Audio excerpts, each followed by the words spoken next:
Waheguru Ji Ka Khalsa, Waheguru Ji Ki Fateh Ji. My name is Dr. Kripal Singh. Welcome to our participants and the audience. And thank you, Sardar Meghraj Singh. And with this is a Voice of Manavta TV program. The ideas expressed in this program are strictly our own, and this is not the official policy of Voice of Manavta. And the program is called The Tips for Good Life, Sukhere Jeevan De Raas. And today's subject is that we will have a talk about Guru Tegh Bahadur Sahib's 400th birthday celebration. But since it's also Guru Arjan Dev Ji's birthday, so ਸਾਰਿਆਂ ਨੂੰ ਦੋਨਾਂ ਪਾਤਸ਼ਾਹੀਆਂ ਦੇ ਜਨਮ ਦਿਨ ਦੀ ਬਹੁਤ-ਬਹੁਤ ਮੁਬਾਰਕ ਹੋਵੇ। ਪਰ ਆਪਾਂ ਫੋਕਸ ਜ਼ਿਆਦਾ ਜਿਹੜਾ ਕਰਨਾ ਅੱਜ ਦਾ ਸੈਸ਼ਨ ਗੁਰੂ ਤੇਗ ਬਹਾਦਰ ਜੀ ਤੇ, and next week we will talk about Guru Arjan Dev Ji the then. Having said that, again ਸਾਰੇ ਆਡੀਅנס ਨੂੰ ਵਾਹਿਗੁਰੂ ਜੀ ਕਾ ਖਾਲਸਾ ਵਾਹਿਗੁਰੂ ਰਾਮ ਸਲਾਮ namaste jo bhi ਤੁਹਾਡਾ ਪਿਛੋਕੜ ਹੋਵੇ ਪ੍ਰਵਾਨ ਕਰਨਾ। Please subscribe to this program if you're not already doing it. If you have any questions, send it to Meghraj Singh so that we can address them in our subsequent sessions. And we appreciate any kind of help and advice from you, our audience, to improve the program. So again, welcome to our audience as well as the participants. And please remember that time, since you have a limited time, try to limit your message for 3 minutes, and then you will have again the next chance to come back to it as we proceed along our dialogue in due course of time. So briefly speaking, Guru Tegh Bahadur Ji's 400th anniversary is really a remarkable event, and he was the grandson of Guru Arjan Sahib, and then his son was, of course, Guru Gobind Singh.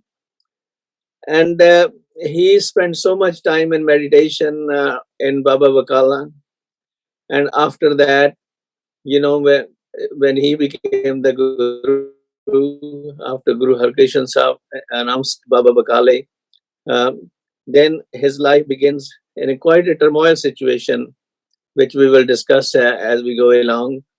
And then how he traveled to Amritsar eventually, how his situation with Hirmal, and how his eventually settling at Chaknanki, establishing, and then tour to Assam, and then taking the case of Pandits, Kashmiri Pandits, for freedom of religion. So we'll proceed on these topics little by little as we go ahead. So to start with, I will request Dr. Vasu to give us in 3 minutes a brief introduction about why Guru Sahib's initial name was Tyagmal and how he became Tegh Bahadur. ਉਹ ਇਸ ਤਰ੍ਹਾਂ ਜੀ ਬਈ ਉਹਨਾਂ ਦਾ ਗੁਰੂ ਹਰਗੋਬਿੰਦ ਸਾਹਿਬ ਜੀ ਨੇ ਜਦੋਂ ਉਹਨਾਂ ਦਾ ਜਨਮ ਹੋਇਆ ਸੀ ਉਸੇ ਵੇਲੇ ਹੀ ਉਹ 5 ਸਿੱਖਾਂ ਸਮੇਤ ਉਹਨਾਂ ਬੱਚੇ ਦੇ ਦਰਸ਼ਨ ਨੂੰ ਆਏ ਸਨ। ਤੋ ਉਹਨਾਂ ਉਸੇ ਵੇਲੇ ਉਹਨਾਂ ਦਾ ਨਾਮ ਤਿਆਗਮਲ ਰੱਖਿਆ। ਪਰ ਜਦੋਂ ਕਰਤਾਰਪੁਰ ਦੀ ਜੰਗ ਹੋਈ ਹੈ ਔਰ ਉਸ ਜੰਗ ਤੋਂ ਪਹਿਲੇ ਗੁਰੂ ਸਾਹਿਬ ਨੇ ਬਹੁਤ ਸਿੱਖਿਆ ਲਈ ਸੀ, ਟ੍ਰੇਨਿੰਗ ਲਈ ਹੋਈ ਸੀ, ਕਿਉਂਕਿ ਗੁਰੂ ਹਰਗੋਬਿੰਦ ਸਾਹਿਬ ਜੀ ਦੇ ਦਰਬਾਰ ਵਿੱਚ ਬੜੇ ਬੜੇ ਯੋਧੇ ਜਿਹੜੇ ਸਨ ਉਹ ਟ੍ਰੇਨਿੰਗ ਦਿੰਦੇ ਸਨ। ਔਰ ਇਸ ਤਰ੍ਹਾਂ 5-6 ਸਿੱਖਾਂ ਦਾ ਨਾਮ ਵੀ ਆਇਆ ਸੂਰਬੀਰਾਂ ਦਾ ਜਿਨ੍ਹਾਂ ਨੇ ਉਹਨਾਂ ਨੂੰ ਟ੍ਰੇਨਿੰਗ ਦਿੱਤੀ। ਤੇ ਉਸ ਟ੍ਰੇਨਿੰਗ ਦੀ ਜਿਹੜਾ ਅਭਿਆਸ ਕੀਤਾ ਉਹਦਾ ਪ੍ਰੈਕਟੀਕਲ ਉਹਨਾਂ ਨੇ ਕਰਤਾਰਪੁਰ ਦੀ ਜੰਗ ਵਿੱਚ ਦਿੱਤਾ। ਔਰ ਕਿਸ ਤਰ੍ਹਾਂ ਉਹਨਾਂ ਨੇ ਆਪਣੇ ਆਰਟ ਔਰ ਹੁਨਰ ਜਿਹੜਾ ਉਹਨਾਂ ਸਿੱਖਿਆ ਸੀ ਉਹ ਦਿਖਾਇਆ ਔਰ ਬਹਾਦਰੀ ਨਾਲ, ਕਰਜ ਨਾਲ, ਹੌਸਲੇ ਨਾਲ, ਵੀਰਤਾ ਬਹਾਦਰੀ ਦੇ ਦ੍ਰਿੜ ਇਰਾਦੇ ਨਾਲ ਉਹ ਲੜੇ। ਇਸ ਕਰਕੇ ਗੁਰੂ ਹਰਗੋਬਿੰਦ ਸਾਹਿਬ ਜੀ ਨੇ ਉਹਨਾਂ ਦਾ ਨਾਮ ਤਿਆਗਮਲ ਤੋਂ ਤੇਗ ਬਹਾਦਰ ਰੱਖ ਦਿੱਤਾ। ਤੋ ਤੇਗ ਕਿਉਂਕਿ ਉਹਨਾਂ ਚਲਦੀ ਵੇਖੀ ਸੀ ਉਹਨਾਂ ਦੀ, ਇਸ ਕਰਕੇ ਉਹਨਾਂ ਨੇ ਇਤਿਹਾਸ ਵਿੱਚ ਫਿਰ ਤੇਗ ਬਹਾਦਰ ਕਰਕੇ ਕੀ ਪ੍ਰਸਿੱਧ ਹੋਇਆ ਹੈ। ਉਹ ਜਿੱਥੇ ਸ਼ਾਹ ਸਵਾਰ ਸਨ, ਜਿੱਥੇ ਉਹ ਟ੍ਰੇਨਿੰਗ ਦੇ ਮਾਲਕ ਸਨ ਜੰਗੀ ਹਥਿਆਰਾਂ ਦੀ ਕਲਾ ਵਿੱਚ, ਉੱਥੇ ਉਹਨਾਂ ਨੇ ਦੂਸਰੀ ਕਲਾ ਜਿਹੜੀ ਹੈ, ਮਨ ਨੂੰ ਕਿਵੇਂ ਜਿੱਤਣਾ ਹੈ, ਮਨ ਨੂੰ ਕਿਵੇਂ, ਮਨ ਦੇ ਵਿੱਚ ਜਿਹੜੇ ਵੈਰੀ ਨੇ ਉਹਨਾਂ ਨੂੰ ਕਿਵੇਂ ਸਾਧਣਾ ਹੈ, ਉਹ ਜਿਹੜੀ ਮਨ ਦੀ ਜਿੱਦ ਦੀ ਜਿਹੜੀ ਹੈ, ਉਹ ਉਹਨਾਂ ਨੇ ਬਾਬਾ ਬਕਾਲੇ ਵਿਖੇ 20 ਸਾਲ ਟ੍ਰੇਨਿੰਗ ਲਈ ਹੈ। ਸੋ ਵਾਕਈ ਜੋ Thank you ਤੇਗ ਜੀ। ਬਹਾਦਰ ਸਨ, ਤੇ ਇਧਰ ਜਿਹੜਾ ਕਿ ਉਹਨਾਂ ਨੇ ਆਪਣੀ ਸੰਸਾਰਕਤਾ ਜਿਹੜੀ ਹੈ, ਜਿਹੜੇ ਅੰਦਰ ਮਨੁੱਖ ਦੇ ਅੰਦਰ ਜਿਹੜਾ ਸੰਸਾਰ ਦੀ ਖਿੱਚ ਹੁੰਦੀ ਹੈ, ਸੰਸਾਰ ਦੇ ਲਾਲਚ ਹੁੰਦੇ ਨੇ, ਜ਼ਰੂਰੀ ਨੇ, ਪਰ ਕੋਈ ਵਕਤ ਐਸਾ ਵੀ ਆ ਜਾਂਦਾ ਹੈ ਜਦੋਂ ਇਤਿਹਾਸ ਨੂੰ ਮੋੜਾ ਦੇਣ ਲਈ ਇਹ ਜਿਹੜਾ ਸਰੀਰ ਹੈ, ਉਹ ਠੀਕਰ ਫੋਰ ਦਲੀਲ ਸਿਰ ਪ੍ਰਭ ਪੁਰਖੀਆ ਪਿਆਨ, ਤੇਗ ਹਾਂਜੀ। ਬਹਾਦਰ ਸੀ ਕਿਰਿਆ ਕਰੀ ਨਾ ਕਿਨਵਾਨ, ਇਹੋ Thank ਜਿਹੀਆਂ you, ਸਥਿਤੀਆਂ ਵੀ ਆ ਜਾਂਦੀਆਂ ਜੀ। Thank you doctor Vasu.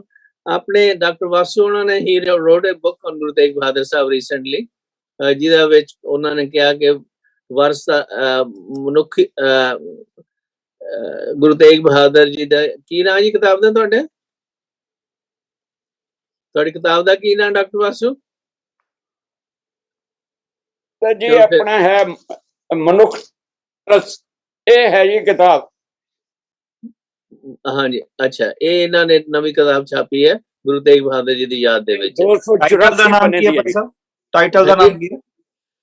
ਹੈ ਜੀ, ਇਹ ਡਾਕਟਰ ਅਮਰਿੰਦਰਜੀਤ ਸਿੰਘ ਵਾਸੂ, ਮਨੁੱਖਤਾ ਦਾ ਵਾਰਸ ਹਾਂਜੀ, Guru Tegh Bahadur. Guru Tegh Bahadur. I will talk a little bit later ਮੈਂ about ਪ੍ਰੂਫ ਰੀਡਿੰਗ ਕਰ ਰਿਹਾ, ਹੁਣ ਕੁਝ ਸਮੇਂ ਤੱਕ ਆ ਜਾਏਗੀ। ਥੈਂਕ ਯੂ ਜੀ। ਅੱਛਾ ਗਿਆਨੀ ਧਰਮ ਸਿੰਘ ਜੀ, ਤੁਸੀਂ ਆਪਣੇ ਵਿਚਾਰ ਦੱਸੋ ਕਿ ਵੀ ਗੁਰੂ ਸਾਹਿਬ ਨੇ, ਗੁਰੂ ਹਰਗੋਬਿੰਦ ਸਾਹਿਬ ਜਦੋਂ ਅੰਮ੍ਰਿਤਸਰ ਛੱਡ ਕੇ ਕੀਰਤਪੁਰ ਜਾ ਰਹੇ ਨੇ ਤੇ ਉਹਨਾਂ ਨੂੰ ਆਪਣੇ ਲੜਕੇ ਤੇਗ ਬਹਾਦਰ ਨੂੰ ਉਹਨਾਂ ਨੇ ਭੇਜਤਾ ਬਾਬੇ ਬਕਾਲੇ, ਕੀ ਕਾਰਨ ਸੀ? ਜਿਸ ਤਰ੍ਹਾਂ ਇਤਿਹਾਸ ਚਾਹੁੰਦਾ ਕਿ ਜਦੋਂ ਕਰਤਾਰਪੁਰ ਦੇ ਜੰਗ ਵਿੱਚ ਗੁਰੂ ਤੇਗ ਬਹਾਦਰ ਸਾਹਿਬ ਜੀ ਬੜੀ ਬਹਾਦਰੀ ਨਾਲ ਲੜੇ, ਪਰ ਉਹ ਲੜਾਈ ਦੇ ਵਿੱਚ ਉਹਨਾਂ ਦਾ ਕੋਈ ਬਚਪਨ ਦਾ ਸਾਥੀ ਉਹਨਾਂ ਦੇ ਨਾਲ ਲੜਨ ਲਈ ਆ ਗਿਆ ਤੇ ਗੁਰੂ ਤੇਗ ਬਹਾਦਰ ਮਹਾਰਾਜ ਸਾਹਿਬ ਜੀ ਨੇ ਉਹਨੂੰ ਕਿਹਾ ਕਿ ਇੱਥੇ ਦੇਖ ਕਿੰਨੇ ਸੂਰਮੇ ਤੇ ਆਪਾਂ ਇਕੱਠੇ ਖੇਡਦੇ ਰਹੇ ਆ ਤੇ ਆਪਾਂ ਆਪਸ ਵਿੱਚ ਨਾ ਲੜੀਏ। ਪਰ ਉਹ ਇਸ ਗੱਲ ਤੇ ਬਜੇਦ ਰਿਹਾ ਤੇ ਗੁਰੂ ਤੇਗ ਬਹਾਦਰ ਸਾਹਿਬ ਜੀ ਦੇ ਕੋਲੋਂ ਉਹ ਮਾਰਿਆ ਗਿਆ ਤੇ ਉਸ ਤੋਂ ਬਾਅਦ ਕਹਿੰਦੇ ਕਿ ਗੁਰੂ ਸਾਹਿਬ ਜੀ ਨੇ ਫਿਰ ਲੜਾਈ ਨਹੀਂ ਕੀਤੀ, ਇੰਨਾ ਉਹਨਾਂ ਦੇ ਮਨ ਤੇ ਅਸਰ ਹੋਇਆ ਤੇ ਸ਼ਾਇਦ ਇਹੋ ਕਾਰਨ ਹੋਊਗਾ ਕਿ ਉਹ ਫਿਰ ਇਹਦੇ ਤੋਂ ਬਾਅਦ ਉਹ ਆਪਣੇ ਨਾਨਕੇ ਪਿੰਡ ਬਕਾਲੇ ਚਲੇ ਗਏ, ਕਿਉਂਕਿ ਇਹਨਾਂ ਦੇ ਨਾਨਕੇ ਸੀਗੇ ਉੱਥੇ। ਤੇ ਬਾਕੀ ਇਹਦੇ ਬਾਰੇ ਹੋਰ ਜਾਣਦੇ ਹੋਣੇ ਸਿੰਘ। ਹਾਂਜੀ, ਕੋਈ ਹੋਰ ਸੱਜਣ ਆਪਣੇ ਗਰੁੱਪ ਦੇ ਵਿੱਚ knows little bit more about why Guru went to Bakala? Tegh Bahadur साहब, गुरु हरगोबिंद साहब, आप चले गए चकनान उधर कीरतपुर साहब। ਜਿਹੜੇ ਇਹਨਾਂ ਦੀ ਰਿਸ਼ਤੇਦਾਰੀ ਸੀ ਨਾ, ਜਿਹੜੇ ਸੋਢੀ ਸਨ ਹੋਰ, ਉਹ ਬੜੇ ਈਰਖਾ ਕਰਦੇ ਸਨ। ਔਰ ਕੀਰਤਪੁਰ ਸਾਹਿਬ ਵੀ ਜਦੋਂ ਇਹ ਪਹਿਲੇ ਕੀਰਤਪੁਰ ਸਨ, ਕੀਰਤਪੁਰ ਇਹਨਾਂ ਦੇ ਭਰਾ ਜੀ ਰਹਿੰਦੇ ਸਨ, ਗੁਰੂ ਤੇਗ ਬਹਾਦਰ ਦੇ ਭਰਾ ਜੀ, ਉਹ ਬੜੀ ਈਰਖਾ ਕਰਦੇ ਸਨ। ਉੱਥੋਂ ਗੁਰੂ ਸਾਹਿਬ ਨੇ ਕਿਹਾ ਇੱਥੇ ਵੀ ਆਪਣਾ ਸੈਂਟਰ ਮੈਂ ਨਹੀਂ ਬਣਾਉਣਾ ਧਰਮ ਪ੍ਰਚਾਰ ਦਾ। ਫਿਰ ਜੇ ਉਹਨਾਂ ਨੇ ਆਪ ਆਨੰਦਪੁਰ ਜਗ੍ਹਾ ਲਈ ਖਰੀਦ ਕੇ, ਉੱਥੇ ਵੀ ਇਹਨਾਂ ਸੋਢੀਆਂ ਨੇ ਉੱਥੇ ਵੀ ਜਾ ਕੇ ਤੰਗ ਕੀਤਾ ਇਹਨਾਂ ਨੂੰ। ਇੱਕ ਮਿੰਟ ਡਾਕਟਰ ਸਾਹਿਬ, ਜਦੋਂ ਇਸ ਤਰ੍ਹਾਂ ਇਹਨਾਂ ਦੇ ਮਨ ਵਿੱਚ ਰਿਸ਼ਤੇਦਾਰੀ ਤੋਂ ਦੂਰ ਰਿਹਾ ਜਾਏ। ਡਾਕਟਰ ਸਾਹਿਬ, ਸਾਡਾ ਇਸ਼ੂ ਹੋ ਰਿਹਾ ਇੱਥੇ, ਸਾਡਾ ਇਸ਼ੂ ਇਹ ਹੈ ਕਿ ਬਕਾਲੇ ਕਿਉਂ ਗਏ ਨੇ ਉਹ, ਬਕਾਲੇ का किस करके? By the way, welcome to Anurag Sharma and Sudeep Singh to our group. ਰਿਸ਼ਤੇਦਾਰੀ ਤੋਂ ਦੂਰ ਰਹਿਣ ਲਈ ਗਏ ਨੇ। ਹਾਂਜੀ, ਰਿਸ਼ਤੇਦਾਰਾਂ ਦੀ ਈਰਖਾ ਕਾਰਨ ਇਹਨਾਂ ਨੂੰ ਬਹੁਤ ਈਰਖਾ ਕਰਦੇ ਨੇ, ਇਸ ਕਰਕੇ ਗਏ। ਡਾਕਟਰ ਵਾਸੂ, ਗਿਆਨੀ ਤਾਂ ਆਪਣੇ ਗਿਆਨੀ ਸੁੱਚਾ ਸਿੰਘ ਜੀ, ਤੁਹਾਡਾ ਕੀ ਵਿਚਾਰ ਹੈ, ਕਿਉਂ ਉਧਰ ਭੇਜਤਾ ਸੀ ਬਾਬੇ ਬਕਾਲੇ ਵੱਲ ਗੁਰੂ ਹਰਗੋਬਿੰਦ ਸਾਹਿਬ ਨੇ? ਇਸ ਤਰ੍ਹਾਂ ਜੀ ਕਿ ਜਿਹੜਾ ਇਤਿਹਾਸ ਹੈ ਨਾ, ਉਹਦੇ ਮੁਤਾਬਕ ਤੇ ਗੁਰੂ ਹਰਗੋਬਿੰਦ ਸਾਹਿਬ ਜੀ ਦੇ ਜੋਤੀ ਜੋਤ ਸਮਾਉਣ ਤੋਂ ਬਾਅਦ ਹੋ ਗਏ ਆ। ਅੱਛਾ ਜੀ। ਮਾਤਾ ਨਾਨਕੀ ਜੀ ਜਿਹੜੇ ਧਰਮ ਪਤਨੀ, ਉਹ ਗੁਜਰੀ, ਉਹਨਾਂ ਸਮੇਤ ਬਾਬਾ ਬਕਾਲਾ ਆਏ ਸੀਗੇ ਤੇ ਬਾਬਾ ਬਕਾਲਾ ਆਪ ਜੀ ਦਾ ਨਾਨਕਾ ਪਿੰਡ ਸੀ ਤੇ ਇਸ ਵਾਸਤੇ ਜਿਹੜੇ ਉਹ ਆਏ, ਕਿਉਂਕਿ ਜਦ ਸਮਾ ਗਏ ਗੁਰੂ ਮਹਾਰਾਜ ਜੀ, ਗੁਰੂ ਹਰਗੋਬਿੰਦ ਸਾਹਿਬ ਜੀ ਸਮਾਜ ਆਉਂਦੇ ਆ ਤੇ ਉਹਨਾਂ ਦੀ ਜਾਂ ਪਰਵਰਿਸ਼ ਦਾ ਜਾਂ ਹੋਏਗਾ ਜਿਹੜਾ ਮੈਟਰ ਹੋਏਗਾ, ਤੇ ਇਸ ਤਰ੍ਹਾਂ ਤੇ ਅਕਸਰ ਹੋ ਜਾਂਦਾ ਹੈ। ਸਿੰਪਲ ਜੀ ਗੱਲ ਹੈ, ਕਿਉਂਕਿ ਉਹਨਾਂ ਦੀ ਸ਼ਹਾਦਤ ਤੋਂ ਬਾਅਦ ਜਾਂ ਉਹਨਾਂ ਦੀ ਚੜ੍ਹਾਈ ਕਰਨ ਤੋਂ ਬਾਅਦ ਜਿਹੜਾ ਉਹਨਾਂ ਨੂੰ ਨਾਨਕੇ ਪਿੰਡ ਭੇਜ ਦਿੱਤਾ ਜਾਂਦਾ ਪਾਲਣ ਪੋਸ਼ਣ ਦੇ ਵਾਸਤੇ। ਮਤਲਬ ਸਿੰਪਲ ਰੀਜ਼ਨ ਮੇਰੇ ਹਿਸਾਬ ਨਾਲ ਲੱਗਦਾ ਜੀ, ਇਤਿਹਾਸ ਤੇ ਵੀ ਲਿਖਦਾ। ਗੁਰੂ ਤੁਸੀਂ ਕਰ ਰਹੇ ਤਿਆਗਮਲ ਆਪਣੇ ਤੇਗ ਬਹਾਦਰ ਜੀ ਦੀ ਗੱਲ ਕਰ ਰਹੇ ਨੇ, ਗੁਰੂ ਹਰਗੋਬਿੰਦ ਸਾਹਿਬ ਦੀ ਗੱਲ ਕਰ ਰਹੇ ਹੋ ਤੁਸੀਂ? ਗੁਰੂ ਤੇਗ ਤੇਗ ਬਹਾਦਰ ਉਹਨਾਂ ਦੇ ਪਿਤਾ ਜੀ ਦੇ ਗੁਰੂ ਹਰਗੋਬਿੰਦ ਸਾਹਿਬ ਹੋਏ ਨਾ। ਹਾਂਜੀ ਤੇ ਗੁਰੂ ਹਰਗੋਬਿੰਦ ਸਾਹਿਬ ਜਦੋਂ ਕੀਰਤਪੁਰ ਵੱਲ ਚੱਲ ਜਾਂਦੇ ਅੰਮ੍ਰਿਤਸਰ ਛੱਡ ਕੇ, ਤੇ ਉਸ ਵਕਤ ਹੀ ਉਹ ਕਹਿੰਦੇ ਆ ਕਿ ਤੁਸੀਂ ਬਕਾਲੇ ਵੱਲ ਜਾਓ। ਨਹੀਂ, ਗੁਰੂ ਹਰਗੋਬਿੰਦ ਸਾਹਿਬ ਜੀ ਦੇ ਜੋਤੀ ਜੋਤ ਸਮਾਉਣ ਤੋਂ ਬਾਅਦ ਕਹਿੰਦੇ ਆ ਜੀ, ਜਿਹੜਾ ਇਤਿਹਾਸ ਜੋਤੀ ਜੋਤ ਸਮਾਉਣ। ਅੱਛਾ, ਤੁਸੀਂ ਗੁਰੂ ਅਰਜਨ ਦੇਵ ਦਾ ਮੈਂਸ਼ਨ ਕੀਤਾ ਸੀ, ਠੀਕ ਹੈ, ਜੋ ਗੁਰੂ ਹਰਗੋਬਿੰਦ ਸਾਹਿਬ ਦਾ, ਹਾਂਜੀ ਠੀਕ ਹੈ। ਜੋਤੀ ਜੋਤ ਸਮਾਉਣ ਤੋਂ ਬਾਅਦ ਉਹਨਾਂ ਨੂੰ ਨਾਨਕੇ ਪਿੰਡ ਭੇਜਿਆ ਜਾਂਦਾ ਮਾਤਾ ਨਾਨਕੀ ਜੀ ਦੇ ਨਾਲ। ਅੱਛਾ ਅੱਛਾ ਅੱਛਾ, ਠੀਕ ਹੈ। ਵਾਹਿਗੁਰੂ ਜੀ ਕਾ ਖਾਲਸਾ, ਵਾਹਿਗੁਰੂ ਜੀ ਕੀ ਫਤਿਹ। ਵੈਲਕਮ ਜਗਦੀਸ਼ ਜੀ। So that raises another question ਕਿ ਵੀ ਉੱਥੇ ਉਹ ਚਲੇ ਗਏ ਤੇ ਗੁਰੂ ਹਰਰਾਏ ਸਾਹਿਬ ਹੁਣ ਜਿਹੜੇ ਨੈਫਿਊ ਨੇ, ਗ੍ਰੈਂਡ ਨੈਫਿਊ ਮਤਲਬ ਗ੍ਰੈਂਡਸਨ ਹੈ ਗੁਰੂ ਹਰਗੋਬਿੰਦ ਸਾਹਿਬ ਦੇ, ਉਹ ਨੈਕਸਟ ਗੁਰੂ ਬਣਦੇ ਨੇ। Is there any conjecture ਕਿ ਵੀ what may have been the reason ਕਿ ਗੁਰੂ ਹਰਗੋਬਿੰਦ ਸਾਹਿਬ ਨੇ ਡਿਸਾਈਡ ਕੀਤਾ ਆਪਣੇ ਪੋਤਰੇ ਨੂੰ ਗੱਦੀ ਦੇਣੀ ਬਜਾਏ ਪੁੱਤਰ ਨੂੰ? Any opinions about that? ਭਾਈ ਮਨਦੀਪ ਸਿੰਘ? ਇੱਕ ਗੱਲ ਮੈਂ ਇਹਦੇ ਵਿੱਚ ਹੋਰ ਕਰਦਾ ਮੈਂ ਵੀ ਜਿਹੜੇ ਸਾਹਿਬ ਸ਼੍ਰੀ ਗੁਰੂ ਅਰਜਨ ਦੇਵ ਜੀ ਮਹਾਰਾਜ ਜੀ ਦੇ ਮਾਤਾ ਜੀ ਸੀ ਨਾ, ਮਾਤਾ ਆਪਣੇ ਮਾਤਾ ਗੰਗਾ ਜੀ ਕਹਿੰਦੇ, ਉਹਨਾਂ ਦਾ ਵੀ ਜਿਹੜਾ ਸੰਬੰਧ ਜਿਹੜਾ ਬਾਬਾ ਬਕਾਲਾ ਦੇ ਨਾਲ ਜਿਹੜਾ ਹੈਗਾ ਆ, ਮੈਂ ਪੜ੍ਹਿਆ ਹੈਗਾ, ਤੇ ਉਹ ਵੀ ਇੱਕ ਤਰ੍ਹਾਂ ਦਾ ਉਹ ਵੀ ਇੱਕ ਰਿਲੇਸ਼ਨ ਜਿਹੜਾ ਸੀ ਇਹਦੇ ਨਾਲ ਜੋੜ ਸਕਦੇ ਹਾਂ। ਬਾਕੀ ਜਿਹੜੇ ਨਾਨਕਾ ਰਿਲੇਸ਼ਨ ਜਿਹੜਾ ਦੱਸਿਆ ਹੈਗਾ ਉਹ ਵੀ ਗੱਲ ਠੀਕ ਹੈ, ਕਿਉਂਕਿ ਸਵਾਲ ਮੇਰਾ ਹੈ ਭਾਈ ਮਨਦੀਪ ਸਿੰਘ ਕਿ ਬਈ ਉਹਨਾਂ ਨੂੰ ਬਈ ਗੁਰੂ ਹਰਗੋਬਿੰਦ ਸਾਹਿਬ ਨੂੰ ਗੱਦੀ ਦਿੱਤੀ ਹੈ ਗੁਰੂ ਹਰਗੋਬਿੰਦ ਸਾਹਿਬ ਨੇ, ਨਾ ਕਿ ਗੁਰੂ ਤੇਗ ਬਹਾਦਰ ਨੂੰ। ਉਹਨਾਂ ਨੂੰ ਬਾਅਦ ਦੇ ਵਿੱਚ ਮਿਲਦੀ ਹੈ ਗੁਰੂ ਹਰਕ੍ਰਿਸ਼ਨ ਤੋਂ। You have any ideas ਕਿਉਂ why did that happen? ਕਿਉਂਕਿ ਗੱਲ ਇਸ ਤਰ੍ਹਾਂ ਵੀ ਜਿਸ ਤਰ੍ਹਾਂ ਜੋ ਇਤਿਹਾਸ ਚੱਲਦਾ ਹੈਗਾ ਆ, ਉਹਦੇ ਵਿੱਚ ਬਾਬਾ ਗੁਰਦਿੱਤਾ ਜੀ ਦੇ ਜਿਹੜੇ ਸਪੁੱਤਰ ਸਾਹਿਬ ਸ਼੍ਰੀ ਗੁਰੂ ਹਰਿ ਮਹਾਰਾਜ ਜੀ ਦੇ ਕੋਲ ਗੁਰਤਾ ਗੱਦੀ ਦਾ ਪਹੁੰਚਣ ਦਾ ਇੱਕ ਜਿਹੜਾ ਕਾਰਨ ਇਹ ਵੀ ਕਹਿ ਸਕਦੇ ਹਾਂ ਵੀ ਉਸ ਵੇਲੇ ਗੁਰੂ ਤੇਗ ਬਹਾਦਰ ਮਹਾਰਾਜ ਦਾ ਜਿਹੜਾ ਜੀਵਨ ਜਿਹੜਾ ਸੀਗਾ ਉਹ ਹਜੇ ਤੱਕ ਉਸ ਦੌਰ ਦੇ ਵਿੱਚੋਂ ਜਿਹੜਾ ਹੈਗਾ ਪਰਖ ਦੇ ਵਿੱਚੋਂ ਚੱਲ ਰਿਹਾ ਸੀ।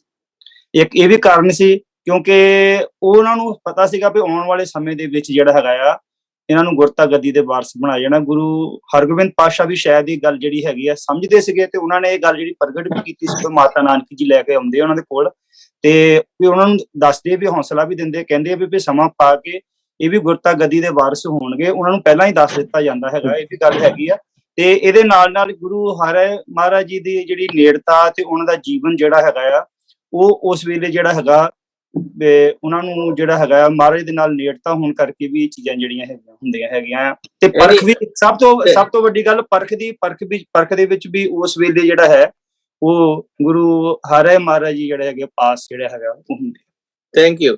Any other ideas about that section? ਹਾਂਜੀ, ਕਿਸੇ ਹੋਰ ਦਾ ਵਿਚਾਰ ਕੋਈ ਇਸ ਬਾਬਤ ਹੋਵੇ? ਹਾਂਜੀ, ਇੱਕ ਚੀਜ਼ ਇਹਦੇ ਵਿੱਚ ਹੀ ਹੋਰ ਆਉਂਦੀ ਹੈ ਗੁੜ ਕੇ ਕਿ ਦੇਖੋ ਜਿਸ ਵੇਲੇ ਗੁਰੂ ਤੇਗ ਬਹਾਦਰ ਜੀ ਹਾਲੇ ਗੁਰੂ ਨਹੀਂ ਹਨ, ਤੇਗ ਮੱਲ ਜੀ ਹਨ, ਉਹ ਜਿਹੜੀ ਚੌਥੀ ਜੰਗ ਹੁੰਦੀ ਕਰਤਾਰਪੁਰ ਦੀ, ਉਹਦੇ ਵਿੱਚ ਉਹਨਾਂ ਦਾ ਜਿਹੜਾ ਨਾਂ ਜਿਹੜਾ ਇਹ ਚਮਕਿਆ ਸੀਗਾ, ਤੇਗ ਮੱਲ ਤੋਂ ਤੇਗ ਬਹਾਦਰ ਦਾ ਨਾਂ ਰੱਖਿਆ ਗਿਆ ਸੀ। ਚੌਥੀ ਜੰਗ ਦੇ ਵਿੱਚ ਉਹਨਾਂ ਨੇ ਹਿੱਸਾ ਲਿਆ ਸੀ। ਉਸ ਤੋਂ ਬਾਅਦ ਜਿਸ ਤਰ੍ਹਾਂ ਪਹਿਲਾਂ ਬਿਆਨ ਕੀਤਾ ਗਿਆ ਕਿ ਉਹਨਾਂ ਹਾਂਜੀ ਇਸ ਫਰੋਜ਼ਨ, ਚਲੋ ਕੋਈ ਗੱਲ ਨਹੀਂ। ਐਨੀ ਅਦਰ ਪਰਸਨ ਇਨ ਦ ਮੀਨ ਟਾਈਮ? ਉਸ ਤੋਂ ਬਾਅਦ ਜਿਹੜੀ ਉਹ ਉਪਰਾਮਤਾ ਆਉਂਦੀ ਹੈ, ਉਹ ਨਾਨਕੇ ਪਿੰਡ ਜਾ ਕੇ ਬਹੁਤ ਜ਼ਿਆਦਾ ਸਮਾਂ ਜਿਹੜਾ ਨਾ ਉਹ ਉਪਰਾਮਤਾ ਦੇ ਵਿੱਚ ਗੁਜ਼ਾਰਨਾ ਸ਼ੁਰੂ ਕਰ ਦਿੰਦੇ ਆ। ਹੁਣ ਉਸ ਉਪਰਾਮਤਾ ਜਿਹੜੀ ਇੰਨੀ ਜ਼ਿਆਦਾ, ਇਹ ਸਿੱਖ ਦੇ ਜਾਂ ਗੁਰੂ ਦੇ ਘਰ ਦੇ ਵਿੱਚ ਐਂ ਕਹਿ ਲਈਏ ਕਿ ਇਹ ਗੁਰੂ ਦੇ ਘਰ ਦੇ ਵਿੱਚ ਜਿਹੜੀ ਕੱਲੀ ਉਪਰਾਮਤਾ ਜਿਹੜੀ ਹੈ ਉਹਦੀ ਪ੍ਰਵਾਨਤਾ ਇੰਨੀ ਨਹੀਂ ਹੈ। ਇਸ ਦੈਟਸ ਮੀਨ ਕਿ ਗੁਰੂ ਮਹਾਰਾਜ ਦੀ ਹਾਲੇ ਐਜ਼ ਏ ਗੁਰੂ ਉਹਨਾਂ ਦੀ ਤਿਆਰੀ ਨਹੀਂ ਹੈ ਮੈਂਟਲੀ ਦੇ ਦੇਖਿਆ ਜਾਵੇ ਤਾਂ। ਇਸ ਵਾਸਤੇ ਜਿਹੜੀ ਇਹ ਗੱਦੀ ਉਹਨਾਂ ਦੇ ਜ਼ਿਆਦਾ ਉਪਰਾਮਤਾ ਵੱਲ ਝੁਕਾਅ ਹੋਣ ਦੀ ਬਜਾਏ ਵਜ੍ਹਾ ਕਰਕੇ ਜਿਹੜੀ ਗੱਦੀ ਹੈ ਗੁਰੂ ਹਰਿਰਾਏ ਸਾਹਿਬ ਜੀ ਨੂੰ ਦਿੱਤੀ ਜਾਂਦੀ ਹੈ। ਤੇ ਗੁਰੂ ਹਰਿਰਾਏ ਸਾਹਿਬ ਜੀ ਦਾ ਸਾਨੂੰ ਪਤਾ ਹੀ ਹੈ ਕਿ ਉਹਨਾਂ ਦੇ ਜੀਵਨ ਦੇ ਵਿੱਚ ਜਿਹੜਾ ਉਹਨਾਂ ਨੇ 2200 ਘੋੜ ਸਵਾਰ ਵੀ ਉਹਨਾਂ ਨੇ ਰੱਖਿਆ ਨਾਲ। ਤੇ ਇਹਨਾਂ ਦੀ 9ਵੇਂ ਪਾਤਸ਼ਾਹ ਦੀ ਮੁੜ ਕੇ ਤਿਆਰੀ ਹੋ ਜਾਂਦੀ ਹੈ ਤੇ ਉਸ ਵੇਲੇ ਫਿਰ ਜਿਹੜੇ 8ਵੇਂ ਪਾਤਸ਼ਾਹ ਉਹਨਾਂ ਨੂੰ ਗੱਦੀ ਦਿੰਦੇ ਆ। ਹੁਣ ਇਹ ਦੂਸਰੀ ਇੱਕ ਚੀਜ਼ ਇੱਥੇ ਨਾਲ ਹੀ ਇਹ ਵੀ ਬੇਨਤੀ ਕਰਾਂ ਕਿ ਇਹ ਜਿਹੜੀ ਇੱਕ ਜਿਸ ਤਰ੍ਹਾਂ ਦਾ ਜੀ ਟੀਮ ਬਣਦੀ ਹੁੰਦੀ ਹੈ, ਗੁਰੂ ਨਾਨਕ ਪਾਤਸ਼ਾਹ ਜੀ ਤੋਂ ਲੈ ਕੇ ਗੁਰੂ ਗੋਬਿੰਦ ਸਿੰਘ ਜੀ ਸੱਚੇ ਪਾਤਸ਼ਾਹ ਜੀ ਤੱਕ, ਇਹ ਆਤਮਿਕ ਗਿਆਨ ਆਤਮਿਕ ਜੀਵਨ ਦੇਣੇ ਵਾਲਿਆਂ ਦੀ 10 ਮੈਂਬਰਾਂ ਦੀ ਇੱਕ ਟੀਮ ਹੈ। ਉਸ ਟੀਮ ਦੇ ਵਿੱਚ ਜਿਹੜਾ ਕੈਪਟਨ ਹੈ ਗੁਰੂ ਨਾਨਕ ਪਾਤਸ਼ਾਹ, ਉਹ ਜਿਸ ਵੇਲੇ ਦੂਸਰੇ ਬੰਦੇ ਨੂੰ ਗੁਰੂ ਨਾਨਕ ਜੋਤ ਮਿਲ ਜਾਂਦੀ ਹੈ ਤੇ ਉਹਦੀ ਫਿਰ ਉਹਦਾ ਡਿਸੀਜਨ ਵੀ ਹੋ ਜਾਂਦਾ ਤੇ ਉਹਦੀ ਜਿਹੜੀ ਪਾਰਖੂ ਅੱਖ ਵੀ ਹੁੰਦੀ ਹੈ, ਪਾਰਖੂ ਦਿਮਾਗ ਉਹਦੇ ਕੋਲ ਹੁੰਦਾ ਹੈ ਤੇ ਉਹ ਦੇਖਦਾ ਕਿ ਇਸ ਟੀਮ ਦੇ ਵਿੱਚ ਇਸ ਵੇਲੇ ਕਿਹੜਾ ਫਿੱਟ ਹੋ ਰਿਹਾ। ਰੀਜ਼ਨ ਬੀਇੰਗ ਕਿ ਜਿਹੜੀ ਅਸੀਂ ਦੇਖਦੇ ਹਾਂ ਕਿ ਗੁਰੂ ਨਾਨਕ ਪਾਤਸ਼ਾਹ ਜੀ ਤੋਂ 10ਵੇਂ ਪਾਤਸ਼ਾਹ ਤੱਕ ਸਟੈਪ ਬਾਈ ਸਟੈਪ ਜਿਹੜੀ ਹੈ ਕੌਮ ਦੀ ਜਨਰੇਸ਼ਨ ਦੀ ਤਿਆਰੀ ਹੁੰਦੀ ਹੈ, ਸਟੈਪ ਬਾਈ ਸਟੈਪ ਕਿਤੇ ਜਿਹੜੀ ਹੈ ਗੱਲ ਸਿਰਫ ਹੋ ਜਾਂਦੀ ਹੈ ਜੋ ਤੋਂ ਪ੍ਰੇਮ ਖਿਲਣ ਕਾ ਚਾਓ, ਤੇ ਕਿਧਰੇ ਜਿਹੜੀ ਦਵਾਈ ਬੂਟੀ ਵੀ ਹੁੰਦੀ ਹੈ, ਦੂਸਰੇ ਪਾਤਸ਼ਾਹ ਵੀ ਕਰਦੇ ਆ ਤੇ ਨਾਲ ਹੀ ਨਾਲ ਉਹਨਾਂ ਨੂੰ ਬੱਚਿਆਂ ਨੂੰ ਜਿਹੜਾ ਘੁਲਣੇ ਵਾਸਤੇ ਤਕੜੇ ਹੋਣ ਵਾਸਤੇ ਤਿਆਰੀ ਕਰਦੇ, ਪ੍ਰੈਪਰੇਸ਼ਨ ਹੁੰਦੀ ਰਹਿੰਦੀ। ਸੋ ਇਹ ਜਿਹੜਾ ਟਾਈਮ ਟੂ ਟਾਈਮ ਜਿਹੜੀ ਸਟੈਪ ਬਾਈ ਸਟੈਪ ਪ੍ਰੈਪਰੇਸ਼ਨ ਹੁੰਦੀ ਹੈ, ਉਹਦੇ ਵਿੱਚ ਜਿਹੜੇ 6ਵੀਂ ਜਗ੍ਹਾ ਤੋਂ ਬਾਅਦ 7ਵੀਂ ਜਗ੍ਹਾ ਤੇ ਜਾ ਕੇ ਕਿਹੜਾ ਪੁਆਇੰਟ ਹੈ ਪ੍ਰੈਪਰੇਸ਼ਨ ਦਾ ਤੇ ਉਹਦੇ ਵਾਸਤੇ ਕਿਹੜਾ ਮਹਾਂਪੁਰਖ ਫਿੱਟ ਬੈਠਦਾ ਉਸ ਸਿਚੁਏਸ਼ਨ ਦੇ ਵਿੱਚ। That makes sense. ਉਹਦਾ ਜਿਹੜਾ 7ਵੇਂ ਪਾਤਸ਼ਾਹ। Thank you for sharing that. That's insightful. ਤੇ ਭਾਈ ਜਸਵੀਰ ਸਿੰਘ ਜੀ, ਪਾਟਿਆ ਸਾਹਿਬ, are you there? हाँ जी, मैं हैगा जी। ਤੁਸੀਂ ਆਪਣੇ ਆਪ ਨੂੰ ਅਨਮਿਊਟ ਕਰੋ ਤੇ ਤੁਸੀਂ ਕਿਹਦੇ ਵਿੱਚ ਛੇਤੀ ਚੱਲ ਜਾਣਾ। Please go ahead and share your views before you leave. इस तरह जी कि ज्यादा इतिहास के बारे तो बड़े ज्ञानी बैठे ने, मैं कुछ भी कहना ठीक नहीं होएगा। सानू तो जनरल आइडिया है कि वो बाबे बकाले उन्होंने काफी समा बताया, जिस तरह भाई सुचा सिंह ने बयान किया है, हो सकता है जो करतारपुर लड़ाइयां बारे उन्होंने कहा वो हाले उस तैयार रूहानी तौर से तैयार नहीं सन, इस वास्ते उन्होंने उत्थे कहा तुसीं हाले तैयार हो। इस तो ज्यादा मैं इतिहास बारे नहीं कुछ कह सकता। चलो कोई गल नहीं, thank you. Any other person wants to say anything in regard to that issue? Otherwise we will move to next thing by how ਕਿਵੇਂ ਗੁਰੂ ਤੇਗ ਬਹਾਦਰ ਕਿਵੇਂ ਪ੍ਰਗਟ ਹੋਏ। ਉਹਦੇ ਲਈ ਗਿਆਨੀ ਧਰਮ ਸਿੰਘ ਜੀ ਤੁਸੀਂ ਆਪਣੇ ਵਿਚਾਰ ਦੱਸੋ। ਗੁਰੂ ਤੇਗ ਬਹਾਦਰ ਸਾਹਿਬ ਜੀ ਦੇ ਪ੍ਰਗਟ ਹੋਣ ਦਾ ਤੇ ਬੜਾ ਪ੍ਰਚਲਿਤ ਆ, ਤਕਰੀਬਨ ਸਾਰੇ ਜਾਣਦੇ ਵੀ ਜਦੋਂ ਗੁਰੂ ਤੇਗ ਬਹਾਦਰ ਸਾਹਿਬ ਜੀ ਨੂੰ ਬਾਬਾ ਬਕਾਲੇ ਕਹਿ ਕੇ ਗੁਰਤਾ ਗੱਦੀ ਬਖਸ਼ ਦਿੱਤੀ ਗੁਰੂ ਹਰਕ੍ਰਿਸ਼ਨ ਸਾਹਿਬ ਜੀ ਨੇ, ਤੇ ਬਕਾਲੇ ਪਿੰਡ ਵਿੱਚ ਜੇ ਬਾਬਾ ਕੋਈ ਰਿਸ਼ਤੇ ਤੋਂ ਲੱਗਦਾ ਸੀ ਤੇ ਸ੍ਰੀ ਗੁਰੂ ਤੇਗ ਬਹਾਦਰ ਮਹਾਰਾਜ ਜੀ ਸੀਗੇ ਕੇਵਲ ਤੇ ਕੇਵਲ। ਪਰ ਉੱਥੇ ਇਹ ਨਾਮ ਨਾ ਹੋਣ ਕਰਕੇ ਤੇ ਬਹੁਤ ਸਾਰੇ ਉੱਥੇ ਜਿਹੜੇ ਸੋਢੀ ਸਾਹਿਬਜ਼ਾਦੇ ਸੀਗੇ ਆ ਕੇ ਤੇ ਉਹਨਾਂ ਨੇ ਗੱਦੀਆਂ ਲਾ ਲਈਆਂ ਕਿ ਸਾਨੂੰ ਗੁਰਤਾ ਗੱਦੀ, ਅਸੀਂ ਬਾਬੇ, ਤੇ ਉੱਥੇ ਬਾਬੇ ਦਾ ਅਰਥ ਦੂਸਰੇ ਪਾਸਿਓਂ ਵੀ ਲੈ ਲਿਆ ਤੇ ਜਿਸ ਤਰ੍ਹਾਂ ਧਾਰਮਿਕ ਤੌਰ ਤੇ ਕਿਸੇ ਮਹਾਂ ਬਾਬਾ ਕਹਿ ਦੇਈਦਾ। ਤੇ please unmute yourself. We don't want to hear any voice from the family, so if you're talking to your families, please mute yourself at that time. Thank you. ਹਾਂਜੀ ਗਿਆਨੀ ਭਾਈ ਮੱਖਣ ਸ਼ਾਹ ਲੁਬਾਣੇ ਜਿਹੜੇ ਨੇ ਉਹ ਗੁਰੂ ਸਾਹਿਬ ਦੇ ਦਰਸ਼ਨਾਂ ਨੂੰ ਆਉਂਦੇ ਆ, ਉਹਨਾਂ ਦੇ ਨਾਲ ਉਹ ਸਾਖੀ ਆਂਦੀ ਆ ਵੀ ਉਹਨਾਂ ਦਾ ਜਹਾਜ਼ ਜਿਹੜਾ ਆ ਵੀ ਉਹਨੂੰ ਬੰਨੇ ਲਾਇਆ, ਅਰਦਾਸ ਕੀਤੀ ਤੇ ਉਹ ਤੇ ਆਪਣੀ ਉਹ ਸੁਖਣਾ ਤੇ ਗੁਰੂ ਸਾਹਿਬ ਦੇ ਦਰਸ਼ਨ ਕਰਨ ਲਈ ਵੀ ਨਵੇਂ ਗੁਰੂ ਕਿਹੜੇ ਬਣੇ ਆ। ਤੇ ਉੱਥੇ ਜਦੋਂ ਉਹਨਾਂ ਦੇ ਜਿਹੜੀ ਉਹਨਾਂ ਨੇ ਪ੍ਰੀਖਿਆ ਲਈ ਮੋਹਰਾਂ ਰੱਖ ਕੇ ਤੇ ਉਹ ਕੋਈ ਵੀ ਨਾ ਬੁੱਝ ਸਕਿਆ, ਤੇ ਫਿਰ ਬਾਅਦ ਚ ਪਤਾ ਲੱਗਾ ਕਿ ਕੋਈ ਇੱਥੇ ਹੋਰ ਵੀ ਹੈਗਾ। ਤੇ ਗੁਰੂ ਤੇਗ ਬਹਾਦਰ ਸਾਹਿਬ ਜੀ ਮਹਾਰਾਜ ਨੇ ਕਿਹਾ ਕਿ ਭਾਈ ਤੂੰ ਸੁਖਣਾ ਇੰਨੀ ਕੀਤੀ ਤੇ ਏਦਾਂ, ਤੇ ਭਾਈ ਮੱਖਣ ਸ਼ਾਹ ਲਬਾਣਾ ਜਿਹੜਾ ਉਹਨਾਂ ਨੂੰ ਫਿਰ ਖੁਸ਼ੀ ਦਾ ਕੋਈ ਅੰਤ ਹੀ ਨਾ ਰਿਹਾ ਤੇ ਉਹਨਾਂ ਕੋਠੇ ਤੇ ਚੜ ਕੇ ਪੱਲੂ ਫੇਰਤਾ ਕਿ ਸਾਚਾ ਗੁਰੂ ਲਾਦੋ ਰੇ। ਇਸ ਤਰ੍ਹਾਂ ਪ੍ਰਗਟ ਹੋਣ ਦੀ ਉਹਨਾਂ ਦੀ ਅਸੀਂ ਪੜ੍ਹੀ ਆ। ਥੈਂਕ ਯੂ ਜੀ। ਅੱਛਾ, ਫਿਰ ਜਦੋਂ ਗੁਰੂ ਬਣ ਜਾਂਦੇ ਨੇ ਗੁਰੂ Tegh Bahadur ji, then of course he starts ਉਹ ਅੰਮ੍ਰਿਤਸਰ ਵੱਲ ਆਉਂਦੇ ਨੇ ਤੇ ਉੱਥੇ ਕਹਿੰਦੇ ਪੁਜਾਰੀਆਂ ਦੇ ਦਰਵਾਜ਼ੇ ਬੰਦ ਕਰ ਦਿੱਤੇ ਨੇ ਤੇ ਬਾਹਰੋਂ ਹੀ ਮੱਥਾ ਟੇਕ ਕੇ ਚਲੇ ਜਾਂਦੇ ਨੇ। ਫਿਰ ਗਾਂ ਜਦੋਂ ਔਨ ਹਿਸ ਟੂਰ ਜਾਂਦੇ ਨੇ ਅੱਗੇ ਤੇ ਉੱਥੇ ਉਹ ਧੀਰਮਲ ਦੇ ਜਿਹੜੇ ਹੈਗਾ ਗਰੁੱਪ ਉਹਨਾਂ ਦੇ ਗੋਲੀ ਚਲਾਉਂਦਾ, ਉਹ ਇਨਸੀਡੈਂਟਸ ਵੀ ਇਤਿਹਾਸ ਦੇ ਵਿੱਚ ਆਉਂਦਾ। ਉਹਦੇ ਬਾਬਤ ਤੁਸੀਂ ਆਪਣੇ ਥੋੜੇ ਵਿਚਾਰ ਦੱਸੋ ਡਾਕਟਰ ਵਾਸੂ। ਡਾਕਟਰ ਵਾਸੂ ਜੀ ਦੇਖਦੇ ਨਹੀਂ ਹੈ ਨਹੀਂ ਆਪਣੇ। We have new person Jovan Marwa and Sukhdev Singh Laj also, and Jagdish. We are welcome to all of you. Any of you would like to say something around that area? कि भाई किस तरह मतलब धीरमल ने गोली चलाई, what happened and how did Guru Sahib handle the situation? ਇਹਦੇ ਬਾਰੇ ਇਸ ਤਰ੍ਹਾਂ ਆਂਦਾ ਕਿ ਉਹ ਜਿਹੜੇ ਉੱਥੇ ਜਿੰਨੇ ਉਹ ਸੋਢੀ ਬੈਠੇ ਸੀਗੇ ਉਹਨਾਂ ਦੇ ਵਿੱਚੋਂ ਸਭ ਤੋਂ ਵੱਧ ਤਾਕਤਵਰ ਇਹ ਧੀਰਮਾਲੀ ਸੀਗਾ। ਤੇ ਇਹ ਕਿਉਂਕਿ ਗੁਰੂ ਹਰਿਰਾਏ ਸਾਹਿਬ ਜੀ ਦਾ ਵੱਡਾ ਭਰਾ ਆ ਤੇ ਇਹਨੂੰ ਉਹ ਵੀ ਦੁੱਖ ਸੀਗਾ ਕਿ ਮੇਰੇ ਛੋਟੇ ਭਰਾ ਨੂੰ ਗੱਦੀ ਮਿਲੀ ਤੇ ਹੁਣ ਮੌਕਾ ਦੀ ਭਾਲ ਚ ਹੀ ਇਹਨੇ ਆਪਣੇ ਨਾਲ ਮਸੰਦ ਮਸੂੰਦ ਕਾਫੀ ਜੋੜੇ ਹੋਏ ਸੀਗੇ ਤੇ ਇਹਨੂੰ ਆਪਣੀਆਂ ਆਸਾਂ ਤੇ ਪਾਣੀ ਪੈਂਦਾ ਫਿਰਦਾ ਦੇਖ ਕੇ ਤੇ ਇਹਨੇ ਫਿਰ ਗੁਰੂ ਤੇਗ ਬਹਾਦਰ ਸਾਹਿਬ ਜੀ ਤੇ ਗੋਲੀ ਚਲਵਾ ਦਿੱਤੀ ਸ਼ੀਹੇ ਮਸੰਦ ਦੇ ਰਾਹੀਂ। ਤੇ ਗੁਰੂ ਤੇਗ ਬਹਾਦਰ ਸਾਹਿਬ ਜੀ ਦਾ ਅਗਲਾ ਤੇ ਅਸੀਂ ਜਾਣਦੇ ਹਾਂ ਕਿ ਉਹਨਾਂ ਨੇ ਉਹਨੂੰ ਵੀ ਮਾਫ ਕਰ ਦਿੱਤਾ ਸੀਗਾ, ਸ਼ੀਹੇ ਮਸੰਦ ਨੂੰ ਵੀ। ਤੇ ਇਹ ਉਹਨਾਂ ਦੀ ਵਡਿਆਈ ਸੀਗੀ। Thank you ji. And now we move on to ਆਪਣੇ ਕੀ ਕਹਿੰਦੇ ਆ ਗੁਰੂ ਸਾਹਿਬ ਧੀਰਮਲ ਦੇ ਐਪੀਸੋਡ ਤੋਂ ਬਾਅਦ ਫਿਰ ਉਹ ਚਲੇ ਜਾਂਦੇ ਨੇ ਇੱਧਰ ਵੱਲ, ਚੱਕ ਨਾਨਕੀ ਐਸਟੈਬਲਿਸ਼ ਕਰਦੇ ਨੇ। ਤੇ ਉਹਨਾਂ ਦੇ ਵਿੱਚ ਉਹ ਕਿਸ ਤਰ੍ਹਾਂ ਮੰਨ ਲਓ ਗੱਲਬਾਤ ਹੋਈ ਉੱਥੇ? ਡਾਕਟਰ ਬਾਸੂ ਕੋਈ ਆਪਣੇ ਵਿਚਾਰ ਦੱਸੋ। ਕਾਦੇ ਬਾਰੇ ਜੀ? ਇਹ ਵਿੱਚੋਂ ਬੰਦ ਹੋ ਗਿਆ ਸੀ। ਹਾਂਜੀ ਬਈ ਗੁਰੂ ਕਾਦੇ ਮਹਾਰਾਜ ਬਾਰੇ ਚਲੇ ਜਾਂਦੇ ਨੇ ਆਪਣਾ ਗੱਲਬਾਤ ਕਰਨੀ?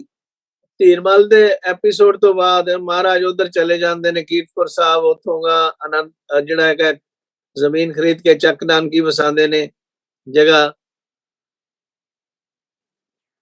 ਰਾਈਟ? ਹਾਂਜੀ, ਫਿਰ ਇੱਕ ਵਾਰੀ ਉੱਥੇ ਵਿਸਾਖੀ ਦੇ ਉੱਤੇ ਸਾਰੀਆਂ ਸੰਗਤਾਂ ਜਿਹੜੀਆਂ ਨੇ ਕੁੱਲ ਹਿੰਦੁਸਤਾਨ ਦੀਆਂ ਆਉਂਦੀਆਂ ਨੇ ਮਨਾਉਣ ਲਈ। ਵਿਸਾਖੀ ਦੀ ਜਿਹੜੀਆਂ ਬਾਹਰਲੀਆਂ ਸੰਗਤਾਂ ਨੇ ਯੂਪੀ ਦੀਆਂ, ਇੱਧਰ ਸਾਰੇ ਇਹ ਬਿਹਾਰ ਵਗੈਰਾ ਦੀਆਂ, ਉਹ ਗੁਰੂ ਮਹਾਰਾਜ ਅੱਗੇ ਬੇਨਤੀ ਕਰਦੀਆਂ ਨੇ ਕਿ ਗੁਰੂ ਨਾਨਕ ਸਾਹਿਬ ਤੋਂ ਬਾਅਦ ਕੋਈ ਵੀ ਹੋਰ ਗੁਰੂ ਵਿਅਕਤੀ ਸਾਡੇ ਕੋਲ ਨਹੀਂ ਆਇਆ। ਤੇ ਗੁਰੂ ਨਾਨਕ ਨੇ ਕਈ ਸੈਂਟਰ ਜਿਹੜੇ ਨੇ ਇਲਾਹਾਬਾਦ ਯੂਪੀ ਵਿੱਚ ਕਈ ਜਗ੍ਹਾ ਤੇ ਬਣਾਏ ਨੇ। ਉਹ ਜਿਹੜੇ ਪ੍ਰਚਾਰ ਸੈਂਟਰ ਮੰਜੀਆਂ ਨੇ, ਉਹ ਗੁਰੂ ਸਾਹਿਬ ਨੂੰ ਬੇਨਤੀ ਕਰਦੀਆਂ ਨੇ ਸੰਗਤਾਂ ਉਹਨਾਂ ਇਲਾਕਿਆਂ ਦੀਆਂ ਵੀ ਤੁਸੀਂ ਉੱਥੇ ਆਓ ਤੇ ਸਾਡੇ ਜਿਹੜੇ ਪ੍ਰਚਾਰ ਸੈਂਟਰ ਨੇ ਪੁਰਾਣੇ ਉਹਨਾਂ ਨੂੰ ਵੀ ਪੁਨਰ ਸਰਜੀਤ ਕਰੋ ਤੇ ਆਪਣੇ ਸੰਗਤਾਂ ਨੂੰ ਦਰਸ਼ਨ ਦਿਓ। ਉਹਨਾਂ ਦੀ ਬੇਨਤੀ ਮੰਨ ਕੇ ਫਿਰ ਗੁਰੂ ਸਾਹਿਬ ਪ੍ਰਚਾਰ ਯਾਤਰਾ ਦਾ ਜਿਹੜੇ ਪ੍ਰੋਗਰਾਮ ਬਣਾਉਂਦੇ ਨੇ। ਆਨੰਦਪੁਰ ਤੋਂ ਬਹੁਤ ਜਲਦੀ ਉਹਨਾਂ ਨੇ ਜਦੋਂ ਵਿਸਾਖੀ ਆ ਗਈ ਉਸ ਤੋਂ ਬਾਅਦ ਪ੍ਰਚਾਰ ਯਾਤਰਾ ਆਰੰਭ ਕਰਨ ਦਾ ਪ੍ਰੋਗਰਾਮ ਬਣਾ ਲਿਆ ਸੀ। Thank you. In the meantime Jagdish ji Guru ਸਾਹਿਬ ਦਾ ਹੁੰਦਾ ਹੈਗਾ ਮੁਲਾਕਾਤ ਸਤਨਾਮੀਆਂ ਦੇ ਨਾਲ, ਜਗਜੀਵਨ ਰਾਮ, ਉਹਦੇ ਬਾਬਤ ਤੁਸੀਂ ਕੋਈ ਖਿਆਲ ਸ਼ੇਅਰ ਕਰੋ।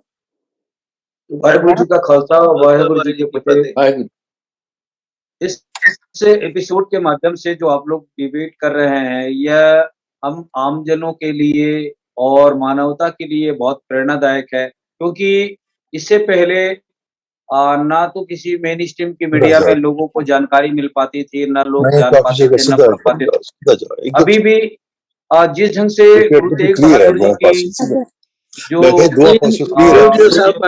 दुनिया में आगमन हुआ, उसके बाद में उनका जो बचपन से इस मानवता के लिए जो उसका जैसे आसपास में लोग हैं, उनकी इस जिस्मानी प्रभाव से लोगों को महसूस होता गया कि ऐसे गुरु जो आए हुए हैं इस धरती के अंदर में, वो कुछ न कुछ मानवता के लिए जो उनका जो कार्य है वो दिखने लगा था। और जिस ढंग से उनसे जो सतनामी जो प्रभावित हुए उस आसपास में, और मुझे लगता है कि गुरु जी के साथ में सतनामियों का बहुत ही नजदीक का संबंध रहा है। तभी जो 1672 में जो सतनामियों का विद्रोह हुआ और गुरु जी की जो शहादत हुई दिल्ली चांदनी चौक में, ये जो 4-5 साल का जो कार्यकाल था, 3-4 सालों का, इसमें जगजीवन दास जी, उदादास जी और जो मेदिनी दास जी जो छत्तीसगढ़ में गुरु जी आए उनके परिवार में, तो वहाँ जो सतनामी जो जजिया करके खिलाफ में उठ खड़े हुए थे, और वो एक बहुत बड़ा आंदोलन था भारत देश के अंदर में। और जिस ढंग से आज भारत में किसानों को लेकर जो आज उठ खड़े हुए हैं, वैसा ही वो जजिया कर था, क्योंकि जो सतनामी उस समय अपनी उस अकाल पुरख सतनाम को मानते थे और खेती किसानी करके अपने परिवार के साथ खुशहाल से भाईचारा के साथ अपनी जिंदगी जीवन करते थे। इसी बीच में जो गुरुओं का जो संपर्क रहा, उनका बहुत नजदीक का संपर्क रहा, और यही कारण था कि उनसे प्रभावित होकर ही जो सतनामी जो बहुत ही फाइटर थे, औरंगजेब से भी लड़ाई लड़े, मरे और शहीद हुए, तो मुझे लगता है कि गुरु जी के सच्चाई से, उसके कार्य से बहुत ज्यादा हमारे सतनामी जो भाई थे वो प्रभावित थे और गुरु जी के अंग संग हो करके शहीद हुए, ऐसा मुझे लगता है। Thank you जी. और अच्छा, our next part is कि भाई Guru Sahib, when he goes towards the Assam area, you know, on the invitation of Raja Jai Singh, something like that, and what happened during that time? यानी सुचा सिंह जी, तुसी अपने विचार दसो इस बाबत। राजा राम सिंह है जी, जय सिंह नहीं है। राजा राम सिंह, लड़ाई अच्छा जी, राजा राम सिंह, हाँ जी।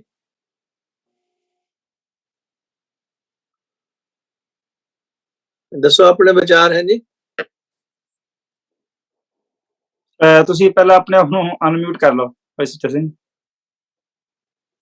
भाई सुचा सिंह जी, अनम्यूट करो अपने आप ਨੂੰ। ਹੋ ਗਿਆ ਜੀ, ਹਾਂ। ਹਾਂਜੀ ਹੋ ਗਿਆ। ਸੋ ਜਿਹੜਾ ਜਗਦੀਸ਼ ਸਾਹਿਬ ਨੇ ਜੀ, ਕੁਰੇ ਸਾਹਿਬ ਨੇ ਦੱਸਿਆ ਨਾ ਵਿਚਾਰ, ਉਹਦੇ ਨਾਲ ਮੈਂ ਥੋੜਾ ਜਿਹਾ ਹੋਰ ਇੱਕ ਮਲ ਗੱਲ ਕਰਨਾ ਚਾਹੁੰਦਾ। ਇਫ ਆਈ अच्छा जी, हाँ जी करो। ਉਹ ਨਾ ਇੱਕ ਮੈਂ ਪੜ੍ਹ ਰਿਹਾ ਇੱਧਰ, ਇੱਕ ਬੰਦਾ ਹੈਗਾ ਵਿਲੀਅਮ ਕ੍ਰੁਕ ਕਰਕੇ, ਆਇਰਲੈਂਡ ਦਾ ਪੈਦਾ ਹੋਇਆ ਸੀ ਤੇ ਉਸ ਤੋਂ ਬਾਅਦ ਇਹ ਬ੍ਰਿਟਿਸ਼ ਦੇ ਵਿੱਚ ਰਿਹਾ ਤੇ ਇਹਨੇ ਇੱਕ ਕਿਤਾਬ ਲਿਖੀ ਹੈ, ਉਹਦਾ ਨਾਮ ਹੈਗਾ ਜੀ times and customs of north west Punjab. So ਉਹਦੇ ਵਿੱਚ ਇਹਨੇ ਲਿਖਿਆ ਕਿ ਇਹ ਜਿਹੜੇ ਮੱਖਣ ਸ਼ਾਹ ਬਣਜਾਰਾ ਲਵਾਣੇ ਸੀਗੇ, ਠੀਕ ਹੈ ਜੀ, ਸੋ ਮੱਖਣ ਸ਼ਾਹ, ਠੀਕ ਹੈ ਜੀ, ਸੋ ਇਹ ਬਣਜਾਰੇ ਸੀਗੇ, ਵਣਜ ਕਰਨੇ ਵਾਲੇ ਸੀਗੇ ਲੋਕ, ਤੇ ਇਹਦੇ ਕੋਲ ਕਹਿੰਦੇ ਕਿ 10,000 ਬੈਲ ਸੀਗੇ ਤੇ ਕੁਛ ਇਹਦੇ ਕੋਲ ਆਪਣੇ ਬੇੜੇ ਸੀਗੇ ਛੋਟੇ ਛੋਟੇ ਜਿਹੜੇ, ਠੀਕ ਹੈ ਜੀ। ਸੋ ਇਸ ਤਰ੍ਹਾਂ ਵੱਡਾ ਵਪਾਰੀ ਸੀਗਾ ਤੇ ਇਹ ਚੌਲਾਂ ਦਾ ਵਪਾਰੀ ਸੀਗਾ। ਇਹ ਫਾਰਸੀ ਦੇ ਵਿੱਚ ਇਹਨੂੰ ਕਹਿੰਦੇ ਕਿ ਚੌਲਾਂ ਦਾ ਵਪਾਰੀ ਜਿਹੜਾ ਨਾ, ਬਣਜਾਰਾ ਜਿਹੜਾ, ਬਣਜਾਰੇ ਤੋਂ ਉਹ ਦੱਸਦੇ ਆ। ਤੇ ਦੂਸਰੇ ਪਾਸੇ ਜਿਹੜੇ ਲਬਾਣੇ ਆ, ਇਹ ਲੂਣ ਦਾ ਵਪਾਰ ਕਰਦੇ ਹੁੰਦੇ ਸੀਗੇ ਤੇ ਇਹ ਜਿਹੜਾ ਦੱਸ ਰਹੇ ਆ ਕਿ ਇਹਨਾਂ ਦੇ ਕੋਲ ਜਿਹੜਾ ਜਹਾਜ਼ ਦੀ, ਤੇ ਚਲੋ ਉਹ ਤੇ ਸਾਡੇ ਆਪਣੇ ਇਤਿਹਾਸ ਜਿਸ ਤਰ੍ਹਾਂ ਵੀ ਚੱਲਦਾ ਸੀ ਸੁਣਦੇ ਸੁਣਾਉਂਦੇ ਆਏ ਆ, ਪਰ ਇਹ ਲੋਕ ਜਿਹੜੇ ਇਹਦੇ ਵਿੱਚ ਦੱਸ ਰਿਹਾ ਕਿ ਜਿਹੜੇ ਬਣਜਾਰੇ ਲੋਕ ਹੈ, ਇਹ ਇੱਕ ਗੁਰੂ ਨਾਨਕ ਪਾਤਸ਼ਾਹ ਜੀ ਨੂੰ, ਸਤਿਗੁਰੂ ਨੂੰ ਆਪਣਾ ਗੁਰੂ ਮੰਨ ਕੇ ਤੇ ਸਤਨਾਮ ਦਾ ਜਾਪ ਕਰਦੇ ਆ। So you know that relates with that, you know, it's very for me it's very enlightening ਕਿ ਵੀ you know ਇਹ ਜਿਹੜਾ W ਕ੍ਰੁਕ, ਉਹਨੇ ਵੀ ਇਸ ਚੀਜ਼ ਦੇ ਬਾਰੇ ਚ ਲਿਖਿਆ ਕਿ ਜਿਹੜੇ ਸਤਨਾਮੀ ਲੋਕ ਹੈ, ਇਹ ਬਣਜਾਰੇ ਜਾਂ ਲੁਬਾਣੇ, ਇਹ ਸਾਰੇ ਰਿਲੇਟਡ ਹੈਗੇ। ਰਿਲੇਟਡ ਹਾਂਜੀ, agreed. Yeah, it's very nice observation। ਭਾਈ ਮਨਦੀਪ ਸਿੰਘ, ਤੁਸੀਂ ਇਹਨੂੰ ਐਡ ਕਰਨਾ ਚਾਹੁੰਦੇ ਲਬਾਣਿਆਂ ਦਾ ਰੋਲ ਇਹਦੇ ਵਿੱਚ? ਹਾਂਜੀ, ਇਹਦੇ ਵਿੱਚ ਤਿੰਨ ਜਿੰਨੀ ਕਿ ਵਿੱਚ ਟ੍ਰਾਈਬਸ ਆਉਂਦੇ ਹੈਗੇ ਬਣਜਾਰਿਆਂ ਦੇ ਵਿੱਚ, ਬਣਜਾਰੇ, ਸ਼ਿਕਲੀਗਰਸ ਤੇ ਇੱਕ ਠਠਿਆਰ ਵੀ ਇਹਦੇ ਨਾਲ ਐਡ ਅਪ ਹੁੰਦੇ ਆ। ਇਹ ਸਾਰਿਆਂ ਦਾ ਇੱਕ ਹੀ, ਉੱਪਰੋਂ ਜਾ ਕੇ ਇਹਨਾਂ ਦਾ ਇੱਕ ਹੀ ਗਰੁੱਪ ਬਣਦਾ ਹੈਗਾ ਜਿੱਥੇ ਤੱਕ ਜਦੋਂ ਅਸੀਂ ਇਹਨੂੰ ਇਤਿਹਾਸ ਨੂੰ ਵਾਚਦੇ ਹਾਂ। ਤੇ ਇਹ ਚੀਜ਼ਾਂ, ਤਿੰਨੇ ਚੀਜ਼ਾਂ ਜਿਹੜੀਆਂ ਹੈਗੀਆਂ, ਇੱਕ ਜਾ ਕੇ ਇਹਨਾਂ ਦਾ ਜਾਨੀ ਕਿ ਕਹ ਲਓ ਵੀ 3 ਟ੍ਰਾਈਬ, ਸਬ ਟ੍ਰਾਈਬਸ ਕਹਿ ਸਕਦੇ, ਤੇ ਉਹਦਾ ਇੱਕ ਮੇਨ ਟ੍ਰਾਈਬ ਜਿਹੜਾ ਬਣਜਾਰਾ ਬਣ ਜਾਂਦਾ, ਉਹਦੇ ਵਿੱਚ 3 ਆਉਂਦੀਆਂ ਹੈਗੀਆਂ। ਤੇ ਇਸ ਕਰਕੇ ਜਿਹੜਾ ਹੈਗਾ ਇਹਦਾ ਸੰਬੰਧ ਜਿਹੜਾ ਹੈਗਾ ਸਤਨਾਮੀ ਸਮਾਜ ਦੇ ਨਾਲ ਵੀ ਉਧਰੋਂ ਬਣ ਜਾਂਦਾ ਹੈਗਾ, ਕਿਉਂਕਿ ਇੱਕ ਬਹੁਤ ਹੀ ਵੱਡਾ ਇਹਦਾ ਫੈਲਾਅ ਹੈਗਾ ਤੇ ਜਿਹੜਾ ਪੂਰੇ ਭਾਰਤ ਦੇ ਵਿੱਚ ਫੈਲਿਆ ਹੋਇਆ ਅੱਜ ਵੀ। ਤੇ ਮਗਰ ਇਹ ਗੱਲ ਆ ਵੀ ਸਾਰ ਜਾਂ ਸਮਝ ਜਿਹੜੀ ਆ ਉਹ ਵਿਰਲੇ ਇਨਸਾਨਾਂ ਨੂੰ ਇਹਨਾਂ ਚੀਜ਼ਾਂ ਦੀ, ਕਿਉਂਕਿ ਜਿਹੜਾ ਇਤਿਹਾਸ ਦੀ ਖੋਜ ਕਰਦਾ ਜਾਂ ਪੜਤਾਲ ਕਰਦਾ ਜਾਂ ਗੁਰਬਾਣੀ ਦੀ ਖੋਜ ਪੜਤਾਲ ਕਰਦਾ, ਜਿੰਨਾ ਉਹ ਜਾਣਦਾ ਉਹਨਾਂ ਨੂੰ ਅੱਗੇ ਵੱਧਦਾ ਜਾਂਦਾ। ਮੈਂ ਇਹਦੇ ਨਾਲ ਇੱਕ ਹੋਰ ਚੀਜ਼ ਐਡ ਕਰ ਦਵਾਂ, ਗਿਆਨੀ ਸੁੱਚਾ ਸਿੰਘ ਜੀ ਜਾਂ ਬਾਕੀ ਵਿਦਵਾਨ ਵੀ ਇਹਦੇ ਨਾਲ ਸਹਿਮਤ ਹੋਣਗੇ, ਮੈਨੂੰ ਆਸ ਹੈ ਕਿ ਸਿੱਖੀ ਧਰਮ ਦੇ ਵਿੱਚ ਸੁਖਣਾ ਦਾ ਜਿਹੜਾ ਹਨਾ ਹੈਗਾ, ਉਹ ਵਿੱਚ ਇਹਦੇ ਸਾਡੇ ਨਾਲ ਹਨਾ, ਸਾਡੇ ਕਈ ਵਾਰੀ ਇਤਿਹਾਸ ਨੇ ਕਈ ਜਗ੍ਹਾ ਤੇ ਮੈਨੂਪਲੇਟ ਫੋਟੋ ਨਹੀਂ ਆ ਰਹੀ। ਹਾਂਜੀ ਤੇ 2 ਚੀਜ਼ਾਂ ਆਉਂਦੀਆਂ, ਇੱਕ ਵੀ ਬਾਬਾ ਬਕਾਲਾ ਸਾਹਿਬ ਸ਼੍ਰੀ ਗੁਰੂ ਤੇਗ ਬਹਾਦਰ ਮਹਾਰਾਜ ਜੀ ਪੂਰੇ 28 ਸਾਲ ਉੱਥੇ ਬਿਲਕੁਲ ਨਹੀਂ ਰਹੇ, ਪੂਰੇ ਦੇ ਪੂਰੇ ਜਿਹਨਾਂ ਕਹਿ ਲਈਏ ਵੀ ਉਹ ਇੱਕ ਹੀ ਜਗ੍ਹਾ ਤੇ ਭੋਰੇ ਦੇ ਵਿੱਚ ਹੀ ਰਹਿ ਕੇ ਭਗਤ ਕੀਤੀ ਹੋਵੇ। ਉਹਦੇ ਵਿੱਚ ਉਹ ਦਿੱਲੀ ਸ਼੍ਰੀ ਗੁਰੂ ਹਰਕ੍ਰਿਸ਼ਨ ਮਹਾਰਾਜ ਨੂੰ ਮਿਲਣ ਜਾਂਦੇ ਆ। ਇਹ 2 ਚੀਜ਼ਾਂ ਜਿਹੜੀਆਂ ਹੈਗੀਆਂ ਸਾਨੂੰ ਸਮਝਣੀਆਂ ਪੈਣਗੀਆਂ ਵੀ ਇਕੱਲੇ ਬਕਾਲਾ ਹੀ ਨਹੀਂ ਰਹੇ ਉਸ ਟਾਈਮ। ਉਸ ਵੇਲੇ ਗੁਰੂ ਮਹਾਰਾਜ ਜਦੋਂ 7ਵੇਂ ਪਾਤਸ਼ਾਹ 8ਵੇਂ ਪਾਤਸ਼ਾਹ ਜਿੱਥੇ ਡਿਊਟੀ ਲਾਉਂਦੇ ਆ ਨਾ, ਤੇ ਉੱਥੇ ਗੁਰੂ ਤੇਗ ਬਹਾਦਰ ਮਹਾਰਾਜ ਜੀ ਬਕਾਲੇ ਦੀ ਉਸ ਧਰਤੀ ਤੋਂ ਨਿਕਲ ਕੇ ਉੱਥੇ ਜਾਂਦੇ ਵੀ। ਇੱਕ ਤਾਂ ਇਹ ਕੀ, ਦੂਸਰਾ ਇਹ ਸੰਕਲਪ ਕਹਿ ਸਕਦੇ ਹਾਂ, ਸੁਖਣਾ ਇੱਕ ਸ਼ਬਦ ਜਿਹੜਾ ਮੈਂ ਉੱਥੇ ਵੀ ਆ ਜਾ, ਮੈਂ 2 ਚੀਜ਼ਾਂ ਪੁਆਇੰਟ ਕਲੀਅਰ ਕਰਕੇ ਅੱਗੇ ਵਧਣਾ ਚਾਹੁੰਦਾ ਸੀ। ਪਲੀਜ਼ ਵੇਟ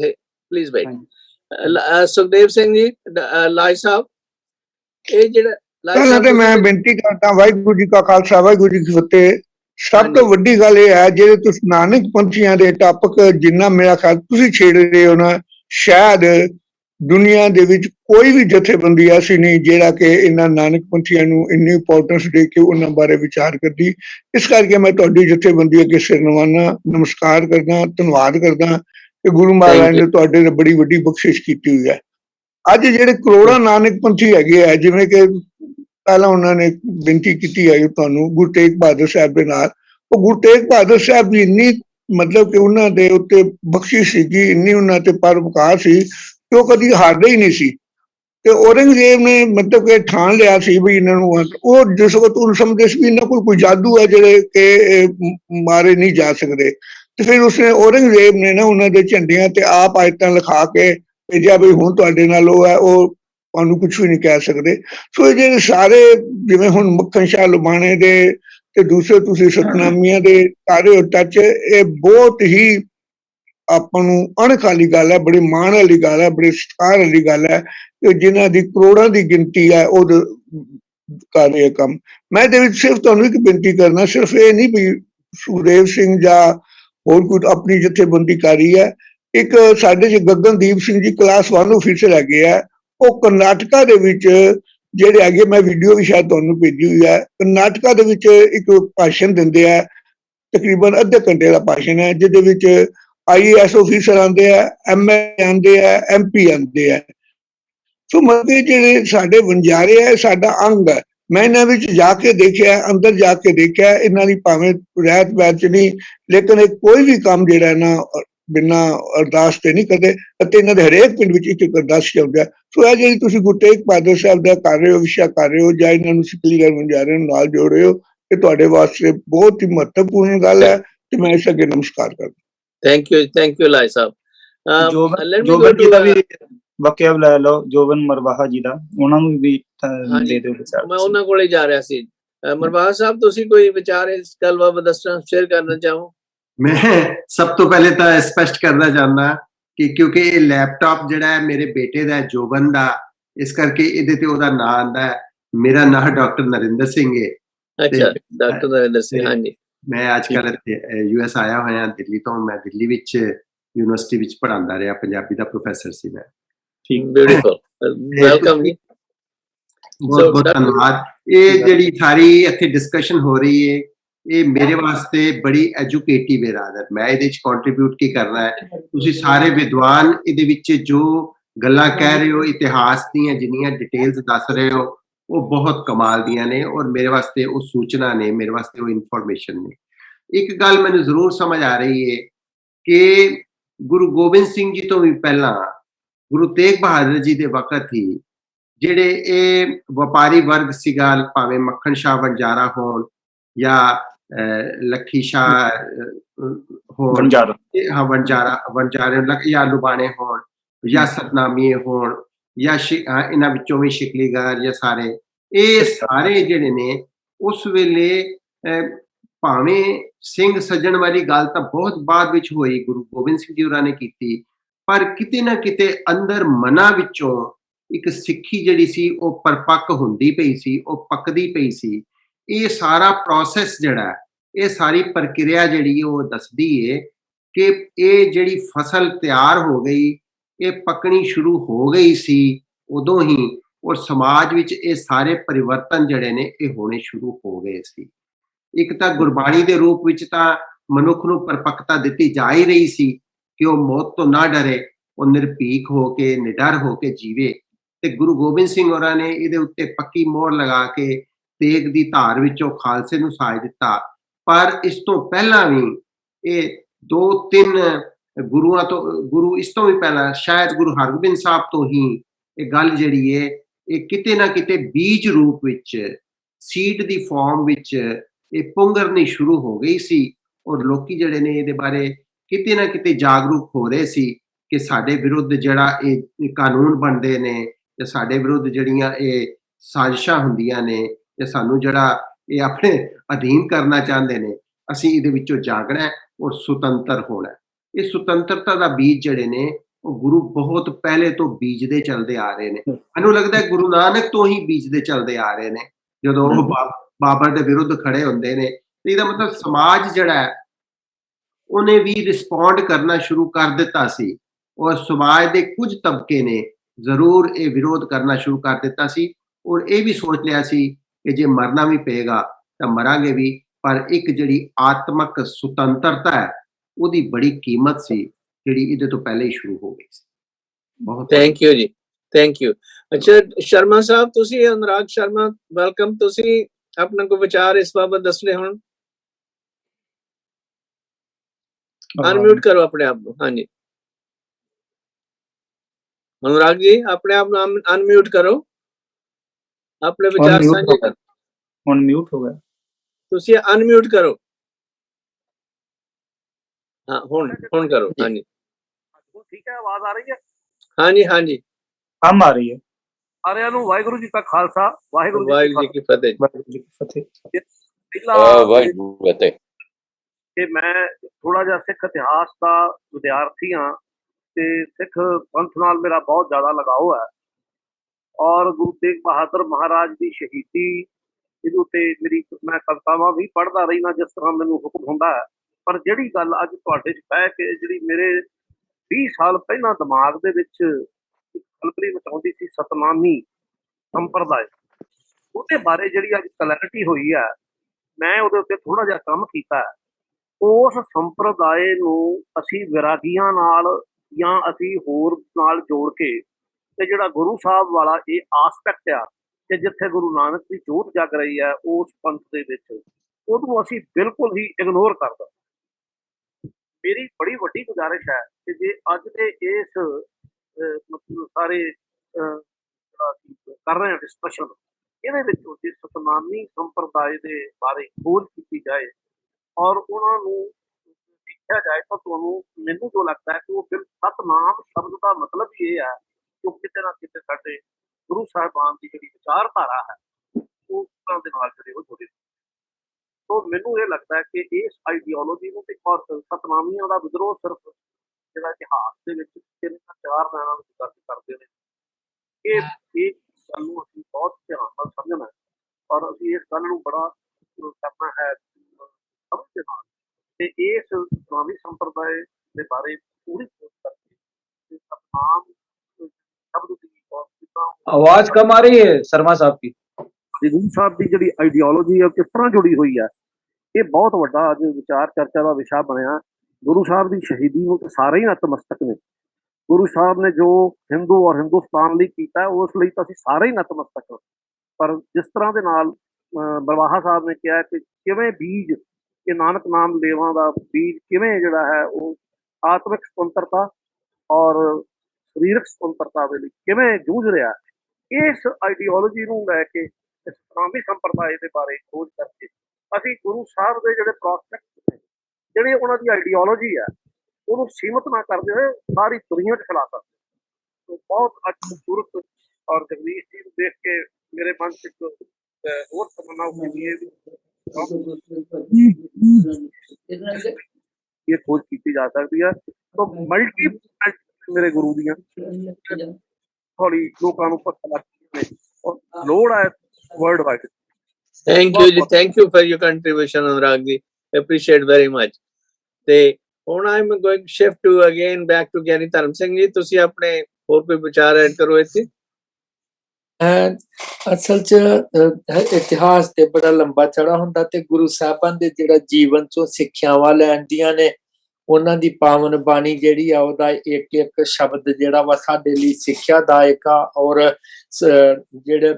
ਜਿਹੜਾ ਗੁਰੂ ਨਾਨਕ ਦੇਵ ਜੀ ਮਹਾਰਾਜ ਜੀ ਨੇ ਸ਼ੁਰੂ ਕੀਤਾ ਸੀ ਉਸੇ ਦੇ ਵਿੱਚ ਹੀ ਸਾਰਾ ਕੁਝ ਅੱਗੋਂ ਵਧਦੇ ਹੁੰਦੇ ਗਏ ਕਿ ਜਿਹੜਾ ਸਮੁੱਚੇ ਰੂਪ ਦੇ ਵਿੱਚ ਜਾਤ ਪਾਤ ਛੂਤ ਛਾਤ ਕਰਮ ਕਾਂਡ ਭੇਖ ਵੰਡੀਆਂ ਜਿਹੜੀਆਂ ਮਨੁੱਖਤਾ ਦੀਆਂ ਪਈਆਂ ਉਹਨਾਂ ਨੂੰ ਦੂਰ ਕਰਕੇ ਹਰ ਮਨੁੱਖ ਨੂੰ ਰੱਬੀ ਗੁਣਾਂ ਦੇ ਨਾਲ ਮਾਲਾ ਮਾਲ ਕਰਕੇ ਇੱਕ ਦੂਸਰੇ ਨਾਲ ਪ੍ਰੇਮ ਦਾ ਵਰਤਾਓ ਤੇ ਉਹਦੇ ਸਾਰੇ ਦੇ ਪਿੱਛੇ ਜਿਹੜਾ ਹੈਗਾ ਉਹ ਅਕਾਲ ਪੁਰਖ ਵਾਹਿਗੁਰੂ ਜੀ ਨੂੰ ਆਪਣਾ ਮਾਤਾ ਪਿਤਾ ਸਮਝ ਕੇ ਉਹਦੇ ਸਿਮਰਨ ਚੋਂ ਉਹਦੇ ਗੁਣਾਂ ਨੂੰ ਧਾਰਨ ਕਰਨ ਦਾ ਜਿਹੜਾ ਉਪਦੇਸ਼ ਮਿਲਦਾ ਆ, ਉਹਦੇ ਲਈ ਗੁਰੂ ਸਾਹਿਬ ਜੀ ਨੇ ਆਪਣੀਆਂ ਕੁਰਬਾਨੀਆਂ ਵੀ ਕੀਤੀਆਂ ਤੇ ਲੋਕਾਂ ਨੂੰ ਸਮਝਾਇਆ ਵੀ, ਪ੍ਰਚਾਰ ਵੀ ਕੀਤਾ। ਹਾਂਜੀ, ਥੈਂਕ ਯੂ ਜੀ। ਡਾਕਟਰ ਵਾਸੂ, ਜਿਹੜਾ ਮਹਾਰਾਜ ਦਾ ਟੂਰ ਸੀਗਾ ਅਸਾਮ ਵੱਲ, ਤੇ ਉਹਦੇ ਵਿੱਚ ਕੀ ਗੱਲਬਾਤ ਹੋਈ ਉੱਥੇ, ਕਿਸ ਤਰ੍ਹਾਂ ਫੈਸਲਾ ਹੋਇਆ, ਕਿਵੇਂ ਸਮਝੌਤਾ ਹੋਇਆ ਉੱਥੇ, ਉਹਦੇ ਬਾਅਦ ਕੁਝ ਆਪਣੇ ਵਿਚਾਰ ਦੱਸੋ।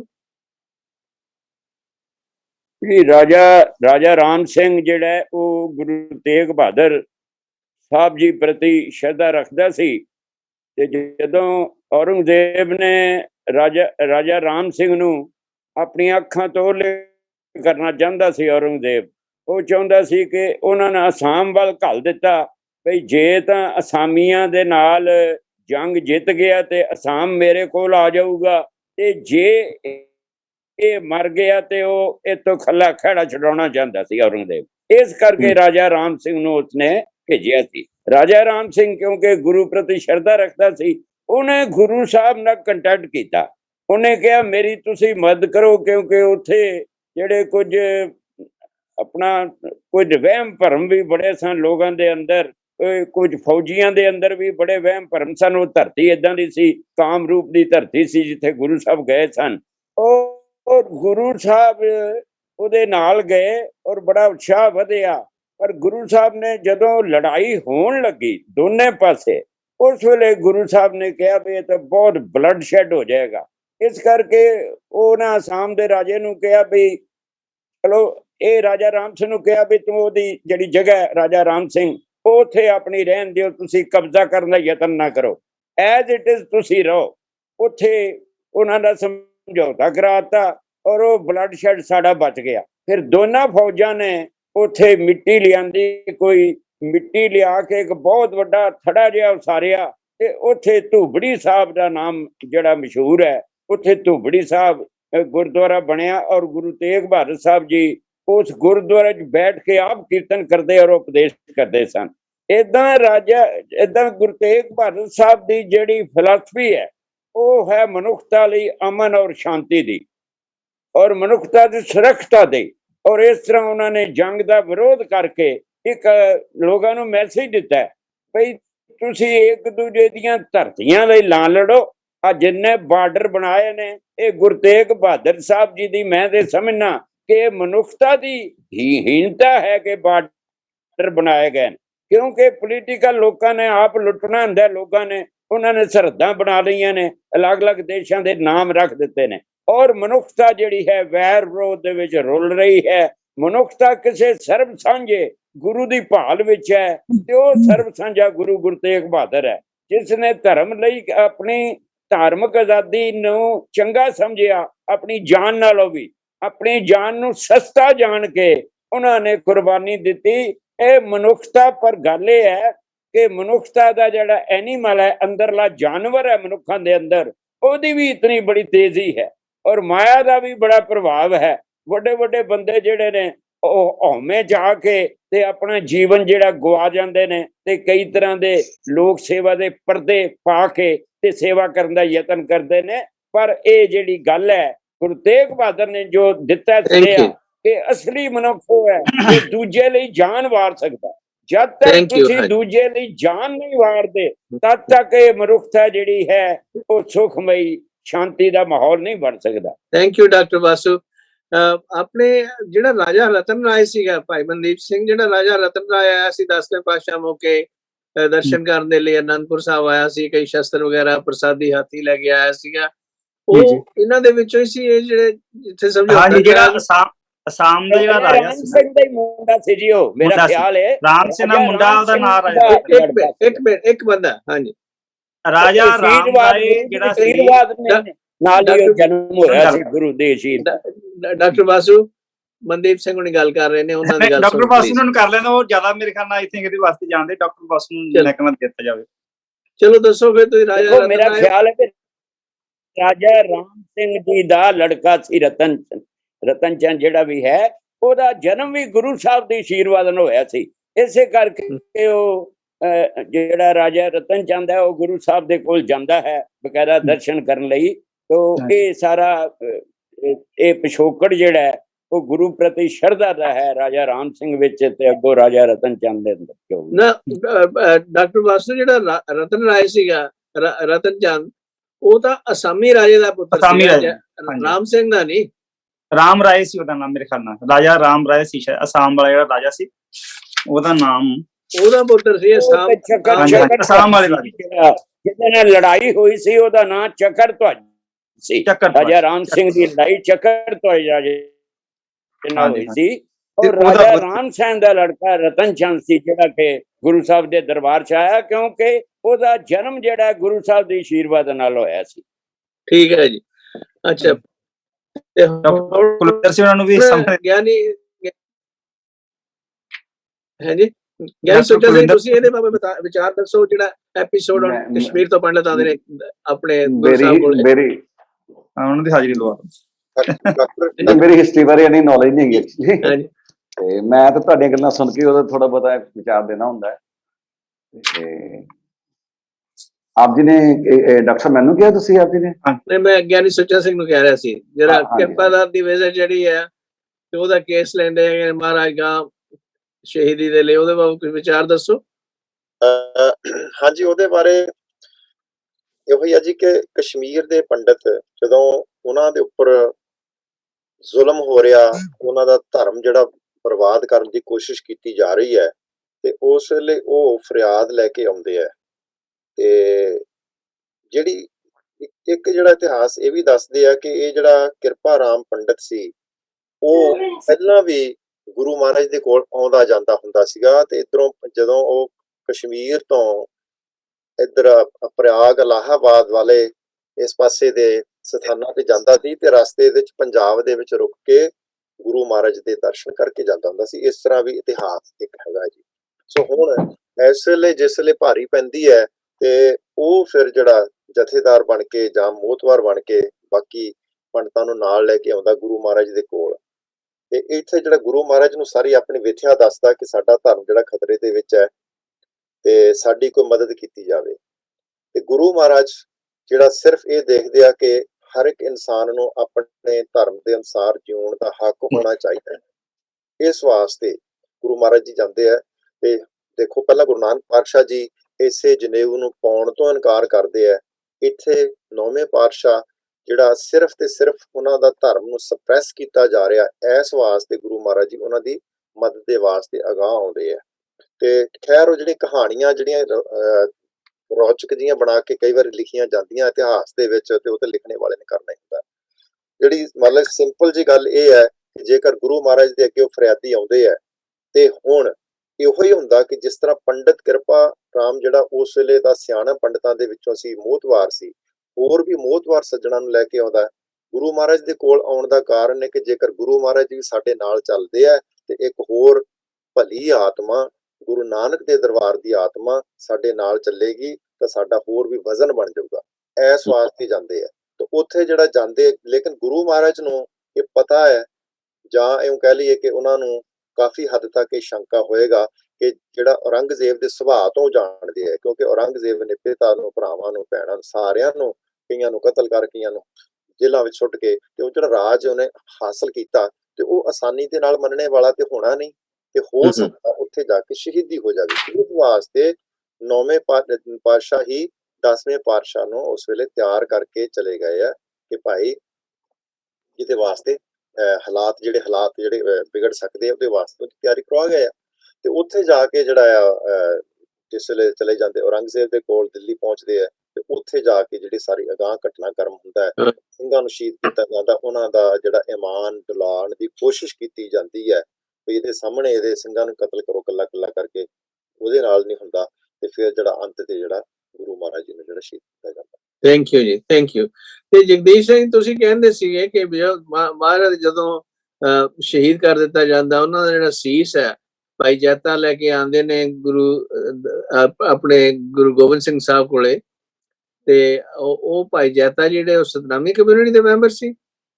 जी जी जी, क्योंकि जिस समय सतनामियों का विद्रोह हुआ, तो सतनामियों की जो रहने का जो पूरा इलाका था, वो आगरा से लेकर के नारनौल से लेकर के उस इलाके में बहुत बड़े इलाके में सतनामी संप्रदाय का एक वर्चस्व था, जो काफी सूरवीर और सच के राह में चलने वाले और ईमानदार और सतनाम को ही मानने वाले संप्रदाय थे, जिनको सतनामियों को उनके सच्चा मार्ग को मानने वाले के कारण ही सतनामी संप्रदाय का माना जाता है। ये आदिकाल से ही उस पंजाब की धरती में रहे और जो गुरु नानक जी से लेकर के गुरु तेग बहादुर और दशमेश पिताजी तक का जो उनका जो संबंध रहा है वो बहुत ही अटूट संबंध रहा हुआ है, क्योंकि अकाल पुरख सतनाम को मानने वाले सतनामी संप्रदाय गुरुओं से बहुत ज्यादा मतलब उनका संबंध रहा है,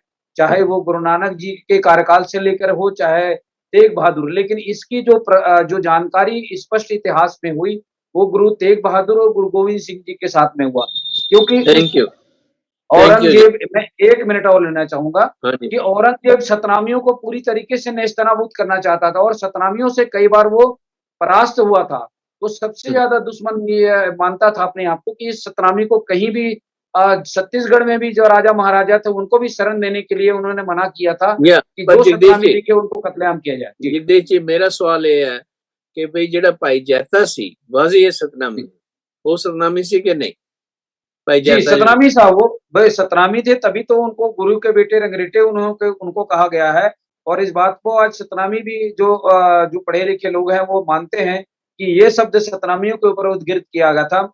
मैं करनाल में एक इतिहासकार प्रोफेसर साहब हैं जो राजेश साहब, उनका भी मैं इंटरव्यू में लिया था, तो उन्होंने भी कहा कि जब गुरुजी की जब शहादत हुई थी चांदनी चौक में, तो उस समय बहुत सारे सतनामी वहां पे व्यापार व्यवसाय करते थे और जो गुरुजी के शीश को उठा करके ले जाने में और जैता सिंह जी जो जब सन्नाटा पसर गया वहां पे प्रकृति में, जब शहादत हुई तो अंधेरा छा गया, किसी को दिखा नहीं। तो ठीक उस स्थिति में जैता सिंह जी ने उसका गुरुजी के शीश को उठा करके छुपते छुपाते वो 6 दिन के अंदर में घोड़े में टांग के ले है। गए। ਉਹ ਗੱਲ ਠੀਕ ਹੈ ਆਪਦੀ। ਡਾਕਟਰ ਨਰਿੰਦਰ ਸਿੰਘ, ਤੁਹਾਡੀ ਕੋਈ ਵਾਕਫੀਅਤ ਹੈ ਇਸ ਏਰੀਆ ਦੇ ਵਿੱਚ ਕਿ ਭਈ ਇਹ ਜਿਹੜੇ ਇਹਦੇ ਵਾਸਤੇ ਇੱਕ ਥਿਊਰੀ ਇਹ ਹੈ ਕਿ ਜਦੋਂ ਗੁਰੂ ਹਰਕ੍ਰਿਸ਼ਨ ਸਾਹਿਬ ਦਿੱਲੀ ਆਏ ਔਰ ਜਦੋਂ ਇੱਥੇ ਬਹੁਤ ਬਿਮਾਰੀ ਫੈਲੀ ਹੋਈ ਸੀ ਔਰ ਜਦੋਂ ਉਹਨਾਂ ਨੇ ਬੰਗਲਾ ਸਾਹਿਬ ਵਿਖੇ ਉਹ ਜਿਹੜਾ ਚੁਬੱਚਾ ਬਣਾਇਆ ਜਿਹਦੇ ਚੋਂ ਜਲ ਲੈ ਕੇ ਪੀਣ ਨਾਲ ਜਾਂ ਨਹਾਣ ਨਾਲ ਚੇਚਕ ਅਤੇ ਜਿਹੜਾ ਹੈਜਾ ਸੀ ਉਹ ਠੀਕ ਹੁੰਦੇ ਸੀ। ਤਾਂ ਮੈਂ ਇਹ ਪੜ੍ਹਿਆ ਇੱਕ ਜਗ੍ਹਾ ਕਿ ਉਦੋਂ ਬਹੁਤ ਸਾਰੇ ਫਾਲੋਅਰ ਇਹਨਾਂ ਦੇ ਜਿਹੜੇ ਸੀ ਉਹ ਬਣੇ ਇਸ ਇਲਾਕੇ ਵਿੱਚ ਵੀ ਜਿਹੜੇ ਗੁਰੂ ਵੱਲ ਸ਼ਰਧਾ ਰੱਖਣ ਲੱਗ ਪਏ। ਔਰ ਇਹ ਚਾਨਣੀ ਇਹ ਜੋ ਭਾਈ ਜੈਤਾ ਬਾਰੇ ਇਹ ਕਿਹਾ ਜਾਂਦਾ ਹੈ ਕਿ ਇਹ ਇੱਥੋਂ ਦਾ ਲੋਕਲ ਚਾਨਣੀ ਚੌਕ ਦੇ ਹੀ ਇਲਾਕੇ ਵਿੱਚ ਰਹਿਣ ਵਾਲਾ ਇੱਕ ਵਿਅਕਤੀ ਸੀ ਜਿਹੜਾ ਗੁਰੂ ਘਰ ਵਿੱਚ ਸ਼ਰਧਾ ਰੱਖਦਾ ਸੀ ਔਰ ਗੁਰੂ ਦਾ ਸਿੱਖ ਸੀ। ਔਰ ਇਹਨਾਂ ਨੇ ਹੀ ਸਭ ਨੇ ਮਿਲ ਕੇ ਇਹ ਭਾਈ ਜੈਤੇ ਨੇ ਲੱਖੀ ਸ਼ਾਹ ਵਣਜਾਰੇ ਨੇ ਇਹਨਾਂ ਸਭ ਨੇ ਇੱਕ ਮੀਟਿੰਗ ਕਰਕੇ ਇਹ ਫੈਸਲਾ ਕੀਤਾ ਕਿ ਗੁਰੂ ਸਾਹਿਬ ਦੀ ਸ਼ਹਾਦਤ ਤਾਂ ਬੇਸ਼ੱਕ ਹੋਏਗੀ ਪਰ ਅਸੀਂ ਉਸ ਦੀ ਬੇਅਦਬੀ ਨਹੀਂ ਹੋਣ ਦਿਆਂਗੇ ਔਰ ਕਿਸੇ ਹੱਦ ਤੱਕ ਵੀ ਜਾਵਾਂਗੇ ਪਰ ਅਸੀਂ ਇਸ ਦੀ ਸੰਭਾਲ ਕਰਾਂਗੇ। ਭਾਈ ਜੈਤਾ ਉਹਨਾਂ ਉਸ ਗਰੁੱਪ ਦਾ ਹੀ ਇੱਕ ਹਿੱਸਾ ਸੀ ਜਿਸ ਨੇ ਇਹ ਫੈਸਲਾ ਕੀਤਾ ਕਿ ਸੀਸ ਨੂੰ ਚੁੱਕ ਕੇ ਲੈ ਜਾਣ ਦਾ ਜਿਹੜਾ ਕੰਮ ਹੈ ਉਹ ਮੈਂ ਕਰਾਂਗਾ। ਇਹ ਸਾਰੀ ਪਲੈਨਿੰਗ ਨਾਲ ਹੋਇਆ ਉਸ ਵੇਲੇ ਕੰਮ ਸੀ। ਮੈਂ ਇੱਕ ਗੱਲ ਹੋਰ ਵੀ ਕਹਿਣੀ ਚਾਹੁੰਦਾ, ਅਸੀਂ ਬਿਲਕੁਲ ਇਸ ਚੀਜ਼ ਤੇ ਇਤਫਾਕ ਰੱਖਦੇ ਹਾਂ ਕਿ ਸਾਰੇ ਗੁਰੂ ਜਿਹੜੇ ਨੇ ਉਹ ਬਹੁਤ ਹੀ ਸ਼ਾਂਤੀ ਪ੍ਰਿਯ ਸਨ, ਉਹ ਮਾਨਵਤਾ ਨੂੰ ਸ਼ਾਂਤੀ ਨਾਲ ਜੋੜਨਾ ਚਾਹੁੰਦੇ ਸਨ। ਪਰ ਇੱਕ ਗੱਲ ਸਪਸ਼ਟ ਹੈ ਕਿ ਨਿਡਰਤਾ ਸਾਰੇ ਗੁਰੂਆਂ ਵਿੱਚ ਇੱਕੋ ਜਿਹੀ ਹੈ, ਭਾਵੇਂ ਉਹ ਗੁਰੂ ਨਾਨਕ ਹੋਣ ਤੇ ਭਾਵੇਂ ਉਹ ਗੁਰੂ ਗੋਬਿੰਦ ਸਿੰਘ ਹੋਣ, ਗੁਰੂ ਤੇਗ ਬਹਾਦਰ ਹੋਣ। ਇਹ ਜਿਹੜੀ ਨਿਡਰਤਾ ਉਹਨਾਂ ਨੇ ਆਪਣੇ ਅਨੁਆਈਆਂ ਵਿੱਚ ਭਰੀ ਔਰ ਜਿਹੜਾ ਤੁਸੀਂ ਦੇਖਦੇ ਹੋ ਕਿ ਅਸੀਂ ਜਦੋਂ ਮੂਲ ਮੰਤਰ ਦਾ ਹੀ ਪਾਠ ਕਰਦੇ ਹਾਂ ਤਾਂ ਮੂਲ ਮੰਤਰ ਸਭ ਤੋਂ ਪਹਿਲੇ ਨਿਰਭਉ ਸ਼ਬਦ ਨੂੰ ਬਹੁਤ ਇੰਪੋਰਟੈਂਸ ਦਿੰਦਾ, ਬਹੁਤ ਇੰਪੋਰਟੈਂਸ ਦਿੰਦਾ। ਇਹ ਜਿਹੜਾ ਮੂਲ ਮੰਤਰ ਦੇ ਨਿਰਭਉ ਦਾ ਜਿਹੜੀ ਗੱਲ ਹੈ ਇਹ ਉਹਨਾਂ ਦੇ ਸਾਰੇ ਫਾਲੋਅਰਸ ਵਿੱਚ ਫੈਲੀ ਹੋਈ ਸੀ। ਮੈਂ ਇਹਦੇ ਬਾਰੇ ਮੈਂ ਇਨਕਾਰ ਵੀ ਨਹੀਂ ਕਰਦਾ, ਨਾ ਵੀ ਨਹੀਂ ਕਰਦਾ ਕਿ ਉਹ ਸਤਨਾਮੀ ਸਨ ਕਿ ਨਹੀਂ ਸਨ, ਪਰ ਇਤਨਾ ਜ਼ਰੂਰ ਮੈਂ ਕਹਿਣਾ ਚਾਹੁੰਦਾ ਕਿ ਇਹ ਇੱਕ ਇਤਿਹਾਸਕਾਰ ਨੇ ਇਹ ਗੱਲ ਵੀ ਕਹਿਣ ਦੀ ਕੋਸ਼ਿਸ਼ ਕੀਤੀ ਹੈ ਕਿ ਇਹ ਸਿੱਖੀ ਵਿੱਚ ਕਾਇਮ ਦਾਇਮ ਉਹ ਬੰਦੇ ਸਨ ਜਿਹੜੇ ਉਸ ਵੇਲੇ, ਕਿਉਂਕਿ ਇਹ ਇਲਾਕਾ ਸਾਰਾ ਉਸ ਵੇਲੇ ਜੇ ਆਬਾਦੀ ਵਾਲਾ ਇਲਾਕਾ ਸੀ ਤਾਂ ਸਿਰਫ ਚਾਂਦਨੀ ਚੌਕ ਸੀ, ਜਿੱਥੇ ਬੰਗਲਾ ਸਾਹਿਬ ਔਰ ਚਾਂਦਨੀ ਚੌਕ ਵਿੱਚ ਜਿਹੜਾ ਫਾਸਲਾ ਹੈ ਵਿਚਕਾਰ ਵਾਲੀ ਜਗ੍ਹਾ ਵਿੱਚ ਬਹੁਤ ਜ਼ਿਆਦਾ ਆਬਾਦੀ ਨਹੀਂ ਸੀ। ਇੱਥੋਂ ਦੇ ਜਿਹੜੇ ਰਹਿਣ ਵਾਲੇ ਲੋਕ ਸੀ ਉਹ ਗੁਰੂ ਹਰਕ੍ਰਿਸ਼ਨ ਸਾਹਿਬ ਉਹਨਾਂ ਨਾਲ ਬਹੁਤ ਜ਼ਿਆਦਾ ਅਟੈਚਡ ਰਹੇ ਸੀ ਉਸ ਦੌਰਾਨ ਜਦੋਂ ਇਹ ਬਿਮਾਰੀ ਫੈਲੀ ਸੀ, ਔਰ ਉਹ ਆਪਣਾ ਆਸਰਾ ਉਹਨਾਂ ਵਿੱਚ ਹੀ ਵੇਖਦੇ ਸੀ। ਇਹ Thank you ਜੀ। ਭਾਈ ਜੈਤਾ Thank you। ਜਿਹੜਾ ਹੈ, ਇਹ ਉਹਨਾਂ ਵਿੱਚੋਂ ਇੱਕ ਸੀ। ਹਾਂਜੀ, ਥੈਂਕ ਯੂ ਜੀ। ਇੱਕ ਜਗ੍ਹਾ ਕਿਹਾ ਜਾਂਦਾ ਕਿ there is a town by the name ਵਡ ਖਾਲਸਾ ਹਾਂਜੀ ਹਾਂਜੀ ਦਿੱਲੀ ਦੇ, ਉਹਦੇ ਬਾਰੇ ਕੁਝ ਵਾਕਫੀਆ ਦੱਸੋ। why is called ਵਡ ਖਾਲਸਾ? ਕੌਣ ਦੱਸੇਗਾ ਜੀ? ਕੋਈ ਵੀ ਦੱਸੋ ਤੁਹਾਡੇ ਚੋਂ ਜਿਹਨੂੰ ਵੀ ਵਾਕਫੀਅਤ ਹੋਵੇ ਉਸ ਪਾਸੇ। ਤੁਹਾਨੂੰ ਹੈ, ਤੁਸੀਂ ਦੱਸੋ। ਹਾਂਜੀ, ਕਿਉਂਕਿ ਮੈਂ ਜਿੱਤ ਕਰੇ ਦੀ ਗੱਲ ਸੁਣੀ ਹੈ, ਸਾਡੇ ਕੋਲ ਇੱਕ ਉੱਥੇ ਪ੍ਰਚਾਰਕ ਆਇਆ ਸੀ ਤੇ ਮੈਂ ਗੁੜਗਾਉਂ ਡਿਊਟੀ ਕਰਦਾ ਸੀ, ਅਮਰਜੀਤ ਸਿੰਘ ਸਾਨੀ। ਉਹਨਾਂ ਨੇ ਗੱਲ ਕੀਤੀ ਸੀਗੀ ਵੀ ਜਦੋਂ ਜਮਨਾ ਕ੍ਰਾਸ ਕਰਕੇ ਭਾਈ ਜੈਤਾ ਜੀ ਜੋ ਜਾਂਦੇ ਹੈਗੇ ਆ ਤੇ ਇੱਕ ਖੁਸ਼ਹਾਲਾ ਨਾਮ ਦਾ ਜਾਟ, ਖੁਸ਼ਹਾਲਾ ਰਾਮ ਉਹਦਾ ਨਾਮ ਹੁੰਦਾ ਇਤਿਹਾਸ ਦੇ ਵਿੱਚ, ਤੇ ਉਹ ਖੇਤੀ ਕਰ ਰਿਹਾ। ਉਹਨਾਂ ਨੇ ਮੈਨੂੰ ਉਹਨਾਂ ਨੂੰ ਮੈਂ ਕੋਟ ਕਰਕੇ ਕਹਿ ਰਿਹਾ, ਤੇ ਉਹ ਕਹਿੰਦੇ ਵੀ ਪੁੱਛਦਾ ਹੈਗਾ ਵੀ ਤੁਸੀਂ ਇਹ ਕੀ ਲੁਕੋ ਕੇ ਜਾਣਦੇ ਹੈਗੇ ਜਿੱਦਾਂ ਮਹਾਰਾਜ ਦੇ ਜਾਂਦੇ ਹੈਗੇ। ਤੇ ਉਹ ਪਿੱਛੇ ਜਿਹੜੀ ਔਰੰਗਜ਼ੇਬ ਦੀ ਜਿਹੜੀ ਫੌਜ ਹੈ ਪਿੱਛੇ ਲੱਗੀ ਹੋਈ ਆ, ਹਨਾ। ਤੇ ਉਹ ਜਦੋਂ ਫਿਰ ਵਿਥਿਆ ਸਾਰੀ ਸੁਣਦਾ, ਉਹਨੂੰ ਪਤਾ ਵੀ ਆ, ਤੇ ਫਿਰ ਵਿਥਿਆ ਸੁਣਦਾ ਵੀ ਭਾਈ ਜੈਤਾ ਜੀ ਦੇ ਕੋਲ ਵੀ ਇਸ ਤਰ੍ਹਾਂ ਮਹਾਰਾਜ ਦੀ ਸ਼ਹੀਦੀ ਹੋ ਗਈ ਹੈ। ਫਿਰ ਉਹ ਮਹਾਰਾਜ ਦੇ ਸੀਸ ਤੇ ਦਰਸ਼ਨ ਕਰਾਉਂਦਾ, ਤੇ ਫਿਰ ਕਹਿੰਦੇ ਵੀ ਜਿਹੜਾ ਖੁਸ਼ਹਾਲਾ ਨਾਮ ਦਾ ਜਿਹੜਾ ਜਾਟ ਸੀ, ਖੁਸ਼ਹਾਲਾ ਰਾਮ ਨਾਮ ਦਾ, ਉਹ ਕਹਿੰਦਾ ਵੀ ਫਿਰ ਇਹਦੇ ਵਾਸਤੇ ਜੇ ਐਡੀ ਵੱਡੀ ਕੁਰਬਾਨੀ ਹੋਈ ਹੈ ਤੇ ਫਿਰ ਉਹ ਸਿੱਖ ਜਿਹੜਾ ਸੀਗਾ ਖੁਸ਼ਹਾਲਾ, ਉਹ ਕਹਿੰਦਾ ਵੀ ਮੈਂ ਆਪਣੀ ਜਾਨ ਤੇ ਖੇਲ ਕੇ ਜਿਹੜੀ ਹੈਗੀ ਆ, ਕਹਿੰਦੇ ਵੀ ਉਸ ਵੇਲੇ ਉਹ ਕਹਿੰਦੇ ਵੀ ਗਰਦਨ ਆਪਣੀ ਜਿਹੜੀ ਹੈਗੀ ਆ ਉਤਾਰ ਦਿੰਦਾ। ਤੇ ਉਹਦੇ ਉਹ ਤੋਂ ਪਹਿਲਾਂ ਉਹ ਕਹਿੰਦੇ ਵੀ ਉਹ ਦੱਸਦਾ ਵੀ ਇਹ ਜਿਹੜਾ ਗਰਦਨ ਜਿਹੜੀ ਉਤਾਰਨ ਦਾ ਕਾਰਨ ਇਹ ਹੈ ਵੀ ਜਿਹੜੀ ਫੌਜ ਜਿਹੜੀ ਹੈਗੀ ਆ ਉਹ ਇਹ ਸਿਰ ਲੈ ਕੇ ਜਿਹੜੀ ਹੈਗੀ ਆ ਔਰੰਗਜ਼ੇਬ ਤੋਂ ਪੇਸ਼ ਹੋ ਜਾਊਗੀ ਤੇ ਤੁਸੀਂ ਸੇਫਲੀ ਅਨੰਦਪੁਰ ਸਾਹਿਬ ਤੱਕ ਪਹੁੰਚ ਜਾਓਗੇ। ਤੇ ਫਿਰ ਕਹਿੰਦੇ ਵੀ ਉਹ ਜਿਹੜਾ ਖੁਸ਼ਹਾਲੀ ਦੀ ਜਿਹੜੀ ਕੁਰਬਾਨੀ ਕਰਕੇ, ਖੁਸ਼ਹਾਲਾ ਜਾਟ ਦੀ ਕੁਰਬਾਨੀ ਕਰਕੇ ਜਿਹੜਾ ਉਸ ਪਿੰਡ ਦਾ ਨਾਮ ਜਿਹੜਾ ਵਡ ਖਾਲਸਾ ਜਿਹੜਾ ਉਹ ਪਿਆ ਹੈਗਾ। ਤੇ ਉੱਥੇ ਸੰਗਤਾਂ ਨੂੰ, ਕਿਉਂਕਿ ਪਿਛਲੇ ਜਦੋਂ ਕਿਸਾਨੀ ਮੋਰਚਾ ਹੋਇਆ ਉਹਦੇ ਵਿੱਚ ਵੀ ਉਦੋਂ ਵੀ ਸੋਸ਼ਲ ਮੀਡੀਆ ਦੇ ਵਿੱਚ ਆਏ ਸੀ ਵੀ ਉੱਥੇ ਵੀ ਦਰਸ਼ਨ ਕਰਨ ਜ਼ਰੂਰ ਜਾਣਾ ਚਾਹੀਦਾ। ਤੇ ਜਿਹੜੇ ਗੁਰਸਿੱਖ ਨੇ ਗੁਰੂ ਮਹਾਰਾਜ ਦੇ ਵਾਸਤੇ ਜਿਹੜੀ ਹੈਗੀ ਆ ਸ਼ਹੀਦੀ ਦੇ ਦੌਰਾਨ ਜਿਹੜੀ ਆਪਣੀ ਐਡੀ ਵੱਡੀ ਕੁਰਬਾਨੀ ਦਿੱਤੀ, ਇਹ ਕਰਕੇ ਵਡ ਖਾਲਸਾ ਜਿਹੜਾ ਦਿੱਲੀ ਦੇ ਬਾਰਡਰ ਦੇ ਉੱਤੇ ਪਿੰਡ ਪੈਂਦਾ ਹੈਗਾ, ਉਹਦੇ ਪਿੱਛੇ ਇਹਦਾ ਇਹ ਇਤਿਹਾਸ ਜਿਹੜਾ ਦੱਸਿਆ ਜਾਂਦਾ ਹੈਗਾ। ਫਿਰ ਉਹ ਜਿਹੜੇ ਔਰੰਗਜ਼ੇਬ ਦੇ ਸਿਪਾਹੀ ਆ, ਉਹਦਾ ਖੁਸ਼ਹਾਲਾ ਜਿਹੜਾ ਜਾਟ ਸੀ ਜਿਹੜਾ ਸ਼ਹੀਦ ਹੋਇਆ ਸੀ, ਉਹਦਾ ਸਿਰ ਲੈ ਕੇ ਉੱਥੋਂ ਹੀ ਵਾਪਸ ਚਲ ਜਾਂਦੇ ਹੈਗੇ। ਤੇ ਉਹ ਭਾਈ ਜੈਤਾ ਜੀ ਜਿਹੜਾ ਹੈਗਾ ਅਨੰਦਪੁਰ ਸਾਹਿਬ ਤੱਕ ਮਹਾਰਾਜ ਦਾ ਜਿਹੜਾ ਸੀਸ ਲੈ ਕੇ ਪਹੁੰਚ ਜਾਂਦੇ। ਇਹਦੇ ਵਿੱਚ ਇਹ ਇਤਿਹਾਸ ਜਿਹੜਾ ਦੱਸਿਆ ਜਾਂਦਾ, ਜਿਹਦੇ ਵਿੱਚ ਕੋਈ ਸੁਧਾਰ ਦੀ ਗੁੰਜਾਇਸ਼ ਹੈਗੀ ਤਾਂ ਸਾਡੇ ਵਿਦਵਾਨ ਕਰ ਸਕਦੇ। ਥੈਂਕ ਯੂ ਡਾਕਟਰ ਬਾਸੂ, ਤੁਹਾਡਾ ਕੀ ਖਿਆਲ ਹੈ ਇਸ ਬਾਬਤ? ਮੈਂ ਤੇ ਇਸ ਤਰ੍ਹਾਂ ਵੀ ਕਿਤੇ ਪੜਨ ਚ ਆਇਆ ਵੀ ਭਾਈ ਜੈਤਾ ਉਸ ਜਗ੍ਹਾ ਦੇ ਉੱਤੇ ਸਫਾਈ ਕਰਦਾ ਸੀਗਾ, ਜਿਸ ਤਰ੍ਹਾਂ ਕੋਈ ਮਜ਼ਦੂਰ ਹੁੰਦੇ ਨੇ ਜਾਂ ਰੋਜ਼ ਰੱਖੇ ਹੁੰਦੇ ਨੇ ਸਫਾਈ ਕਰਨ ਵਾਲੇ, ਜਿੱਥੇ ਗੁਰੂ ਸਾਹਿਬ ਉਹਨੂੰ ਪਤਾ, ਉਹਨੂੰ ਤਾਂ ਹੀ ਉੱਥੇ ਉਹਨੂੰ ਪਤਾ ਸੀ ਵੀ ਇੱਥੇ ਇਹਨਾਂ ਨੂੰ ਸੀਸ ਕੱਟਿਆ ਜਾਣਾ, ਸੋ ਰੋਜ਼ ਉੱਥੇ ਸਫਾਈ ਕਰਨ ਲਈ ਆਉਂਦਾ ਸੀ। ਤੇ ਉੱਥੋਂ ਭਾਈ ਜੈਤਾ ਜਿਹੜਾ ਹੈ ਉਹ ਗੁਰੂ ਸਾਹਿਬ ਦਾ ਸੀਸ ਚੱਕਦਾ, ਤੇ ਉਹਨੂੰ ਮੇਰੇ ਖਿਆਲ 2-3 ਦਿਨ ਲੱਗ ਜਾਂਦੇ ਨੇ ਅਨੰਦਪੁਰ ਪਹੁੰਚਦਿਆਂ ਵੀ, ਕਿਉਂਕਿ ਅਨੰਦਪੁਰ ਬਹੁਤ ਦੂਰ ਸੀ। ਉਹ ਰਸਤੇ 'ਚ ਕਈ ਪੜਾਅ ਕਰਦਾ ਜਾਂਦਾ, ਤੇ ਜਿਸ ਤਰ੍ਹਾਂ ਵੀਰ ਜੀ ਦੱਸ ਰਹੇ ਸਨ ਕਿ ਉੱਥੇ ਉਸ ਨਾਲ ਮੇਲ ਹੋਇਆ, ਇਸ ਤਰ੍ਹਾਂ ਉਹ ਭਾਈ ਜੈਤਾ ਕਈ ਜਗ੍ਹਾ ਤੇ ਗੁਰੂ ਸਾਹਿਬ ਦੇ ਜਿਹੜੇ ਸੈਂਟਰ ਸਨ, ਜਿਹੜੇ ਪਹਿਲੇ ਗੁਰੂ ਸਾਹਿਬ ਵੀ ਇਸੇ ਰਸਤੇ ਦਿੱਲੀ ਗਏ ਸਨ, ਉਹ ਪ੍ਰਚਾਰ ਸੈਂਟਰ ਜੋ ਉਹਨਾਂ ਲੋਕਾਂ ਦੀ ਸਹਾਇਤਾ ਦੇ ਨਾਲ ਹੌਲੀ ਹੌਲੀ ਹੋ ਕੇ ਤਾਈਂ ਸਫ਼ਰ ਕਰਕੇ ਪਹੁੰਚ ਗਿਆ। Thank you ਜੀ। ਕੋਈ ਹੋਰ anyone else like to add anything to this? Because ਇਸੇ ਬੜਾ ਇੰਟਰਸਟਿੰਗ ਸਿਚੁਏਸ਼ਨ ਆ ਵਡ ਖਾਲਸਾ ਜਿਹੜਾ ਨਾਂ ਹੈ ਵੇਲੇ ਦਾ। ਐਂਡ ਡਾਕਟਰ ਬਲਵਿੰਦਰ ਸਿੰਘ, ਤੁਹਾਨੂੰ ਕੋਈ ਵਾਕਫੀਅਤ ਹੈ ਇਸ ਬਾਬਤ? ਨਹੀਂ ਸਰ, ਮੈਨੂੰ ਪਹਿਲੀ ਵਾਰੀ ਪਤਾ ਲੱਗਾ, ਬੜਾ ਅੱਛੀ ਇਨਫੋਰਮੇਸ਼ਨ ਹੈ। ਸੋ ਮਹਾਰਾਜ ਦੀ ਜਿਹੜੀ ਸ਼ਹੀਦੀ ਹੈ ਬੜੀ ਲਾਸਾਨੀ ਸ਼ਹੀਦੀ ਹੈ। ਇਹ ਗੁਰੂ ਮਹਾਰਾਜ ਜਦੋਂ ਗਏ ਅਸਾਮ ਵੱਲ ਤੇ ਗੋਬਿੰਦ ਰਾਏ ਜਨਮ ਹੁੰਦਾ ਹੈਗਾ ਪਟਨਾ ਦੇ ਵਿੱਚ, ਤੇ ਕਾਫੀ ਚਿਰ ਬਾਅਦ ਉਹਨਾਂ ਨੂੰ ਮਿਲਦੇ ਨੇ ਆਪਣੇ ਲੜਕੇ ਨੂੰ, ਤੇ ਫਿਰ ਵੀ ਉੱਥੇ ਛੱਡ ਦਿੰਦੇ ਨੇ ਵਾਪਸ, ਇਹ ਨਾਲ ਨਹੀਂ ਲੈ ਕੇ ਆਉਂਦੇ ਵਾਪਸ ਅਨੰਦਪੁਰ ਸਾਹਿਬ ਦੇ ਇਲਾਕੇ ਦੇ ਵਿੱਚ। ਉਸ ਦਾ ਕੀ ਵਿਚਾਰ ਹੈ ਤੁਹਾਡੇ? ਕਿਉਂ ਮਹਾਰਾਜ ਨੇ ਉਹਨਾਂ ਨੂੰ ਉੱਥੇ ਛੱਡਤਾ? ਕਈ ਸਾਲ ਨਾਲ ਕਿਉਂ ਨਹੀਂ ਲੈ ਕੇ ਗਏ? Is there any conjectures about that? ਗਿਆਨੀ ਧਰਮ ਸਿੰਘ ਜੀ, ਇਹਦੇ ਬਾਰੇ ਸਾਡੇ ਪ੍ਰੋਫੈਸਰ ਸਾਹਿਬ ਜੀ ਨੇ ਦੱਸਿਆ ਸੀ ਵੀ 2 ਤਰ੍ਹਾਂ ਰਾਇਆ ਵੀ ਇੱਕ ਤੇ ਆ ਵੀ ਗੁਰੂ ਤੇਗ ਬਹਾਦਰ ਜੀ ਮਹਾਰਾਜ ਅਸਾਮ ਤੋਂ ਸਾਹਿਬਜ਼ਾਦੇ ਦੇ ਦਰਸ਼ਨ ਕਰਨ ਵੀ ਪਟਨਾ ਨਹੀਂ ਗਏ, ਸਿੱਧੇ ਆਨੰਦਪੁਰ ਪਹੁੰਚੇ ਨੇ, ਕਿਉਂਕਿ ਉਹਨਾਂ ਨੂੰ ਜੰਮੂ ਕਸ਼ਮੀਰ ਦੇ ਜਿਹੜੇ ਹਾਲਾਤ ਆ ਉਹਨਾਂ ਦੇ ਬਾਰੇ ਖਬਰਾਂ ਮਿਲਦੀਆਂ ਜਾ ਰਹੀਆਂ ਸੀਗੀਆਂ ਕਿ ਉਧਰ ਬਹੁਤ ਜ਼ਿਆਦਾ ਜ਼ੁਲਮ ਹੋ ਗਿਆ, ਤੇ ਇਸ ਕਰਕੇ ਫਿਰ ਇੱਕ ਇਹ ਵੀ ਹੋ ਜਾਂਦਾ ਕਿ ਬਹੁਤ ਛੋਟੀ ਉਮਰ ਦੇ ਵਿੱਚ ਇੰਨਾ ਸਫ਼ਰ, ਲੰਬਾ ਸਫ਼ਰ, ਤੇ ਸੇਫਟੀ ਪੱਖੋਂ ਵੀ ਹਾਲਾਤ ਵੀ ਸ਼ਾਇਦ ਨਾ ਕਾਰਗਰ ਸਮਝੇ ਹੋਣ ਕਿ ਉੱਥੇ ਉਹ ਸੇਫ ਸੀਗੇ, ਸ਼ਰਧਾਲੂ ਸੀਗੇ ਸਾਰੇ। ਤੇ ਬਾਕੀ ਜਿਹੜੀਆਂ ਇਹ ਗੱਲਾਂ ਇਹਨਾਂ ਦੇ ਬਾਰੇ ਇਤਿਹਾਸਕਾਰਾਂ ਨੂੰ ਵੀ ਅਸੀਂ ਪੜ੍ਹ ਕੇ ਤੇ ਦੱਸ ਸਕਦੇ ਹਾਂ, ਤੇ ਉਦਾਂ ਤੇ ਗੁਰੂ ਸਾਹਿਬ ਜੀ ਆਪ ਹੀ ਜਾਣਦੇ ਨੇ ਵੀ ਅਸਲੀਅਤ ਕੀ ਹੈ। Thank you.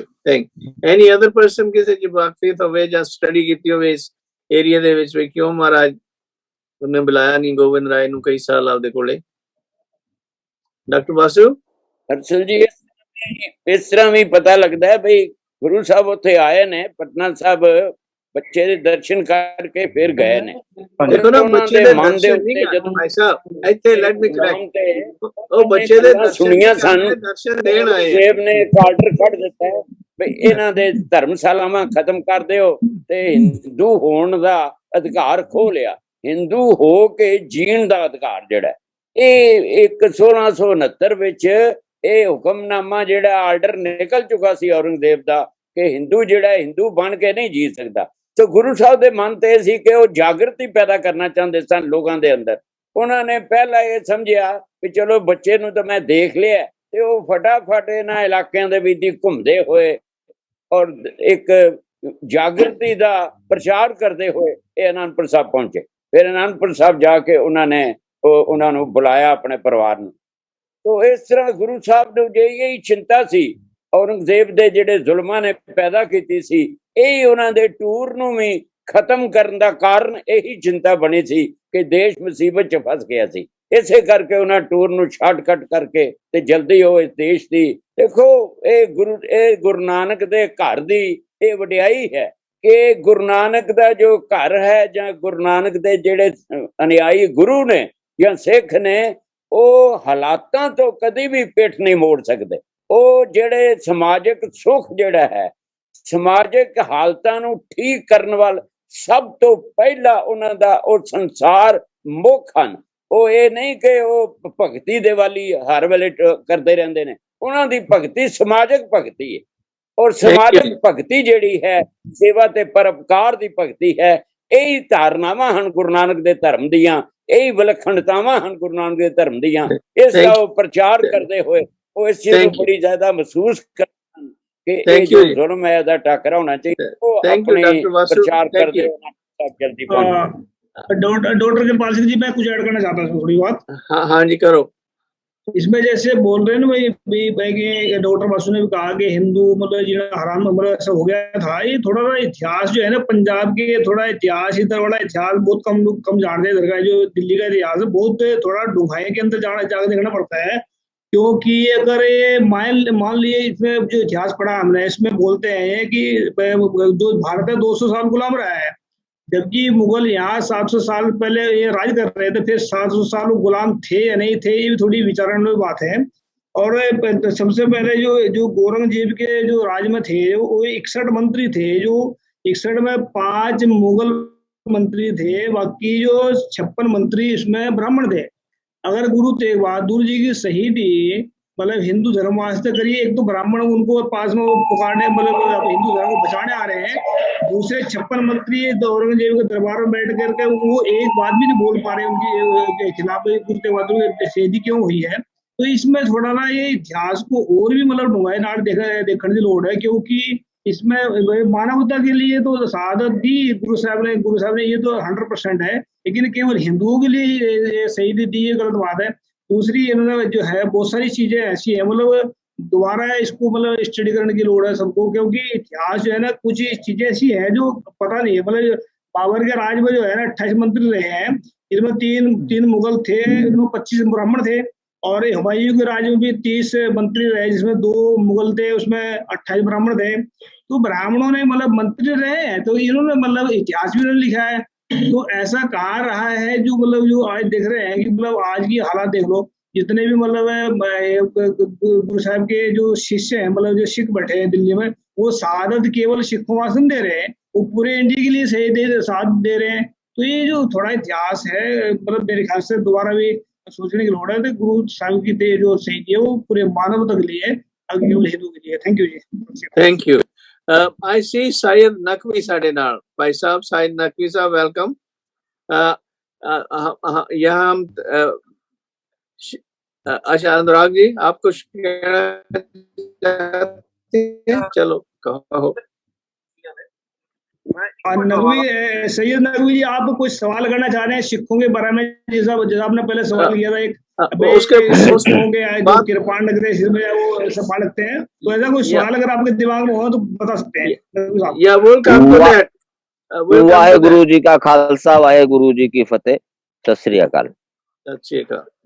मैं ये कहना चाहता हूँ कि शायद कुछ थोड़ा से ये जो गुरु तेग बहादुर सिंह हिंदू की रक्षा कर रहे थे और गुरु गोविंद साहब के 2 बच्चों को दीवाल में चुनवा दिया गया, हमें लगता है थोड़ा से कुछ षड्यंत्र पे विचार करने की भी जरूरत है। आखिर मुगलों के टोटल ब्राह्मण ही क्यों मंत्री होते थे? राजपूत भी होना चाहिए था, या सिख भी होना चाहिए था, या मुस्लिम भी होना चाहिए था। ज्यादा से ज्यादा लगभग 92% ब्राह्मण मंत्री थे। इस पे स्टडी करना, जो अभी मेघराज साहब ने कहा, जरूरी है इस पे विचार करना। अच्छा, मैं अभी एक बात और कह रहा हूँ, साथ साथ में एक बात और कह रहा हूँ कि जज ने भी माना और असीमानंद ने खुद इकबाल किया कि मोहन भागवत के कहने से उन्होंने 18 बम समझौता ट्रेन पे, मालेगांव में और कई जगहों पे, अन्य जगहों पे किया। इसके लिए 2 जज इसके मतलब गवाह हैं, 2 जजों की इसकी गवाही भी मतलब अभी भी नकवी साहब, ये टॉपिक इस सब्जेक्ट में नहीं है, आप इस बात को न रखें कृपया। बार ये तो हम तो सिर्फ गुरु तेग बहादुर जी शहीदी की बात कर रहे हैं। नकवी साहब, आप उसके मुताबिक यदि कोई क्वेश्चन करना चाहते हो तो कर सकते हैं। गुरु तेग बहादुर महाराज की प्रथाएं तो नहीं, तो उनका तो जन्म दिवस अभी 2 दिन पहले मनाया गया। आज कौन सी टॉपिक है? आज गुरु तेग बहादुर महाराज का जीवन का है, जीवन का उससे हमें क्या सबक सीख रहे हैं, क्या सबक सीख रहे हैं उनके जीवन से। अच्छा चलो, कम लेटर। अभी तो आप सब हजरात जो है हिंदू की बात इसमें कर रहे थे। हम इसमें हमारा ये प्रश्न है कि हिंदू शब्द आया कहाँ से? हिंदू है कौन? किसी को एक को बताइए, हिंदू कोई सिद्ध करे कि हिंदू है कोई। अच्छा चलो, ये बात नहीं है, हमारा टॉपिक ये नहीं है। अनुराग भी अपने विचार दसो। अनुराग, तो मैं ये कहना चाहता था जी, ये कहना चाह रहा ਤੁਹਾਨੂੰ ਸਾਰਿਆਂ ਨੂੰ ਕਿ ਅਸੀਂ ਇੱਥੇ ਗੁਰੂ ਸਾਹਿਬ ਦੀਆਂ ਜਿਹੜੀਆਂ ਮਨੁੱਖਤਾ ਦੇ ਲਈ ਕੀਤੀਆਂ ਗਈਆਂ ਕੁਰਬਾਨੀਆਂ ਨੇ, ਉਹਨਾਂ ਦੇ ਬਾਰੇ ਜ਼ਿਕਰ ਕਰਨਾ ਹੈ। ਰਾਈਟ। ਇਤਿਹਾਸ ਨੂੰ ਵਸੀਹ ਕਰਨਾ ਹੈ।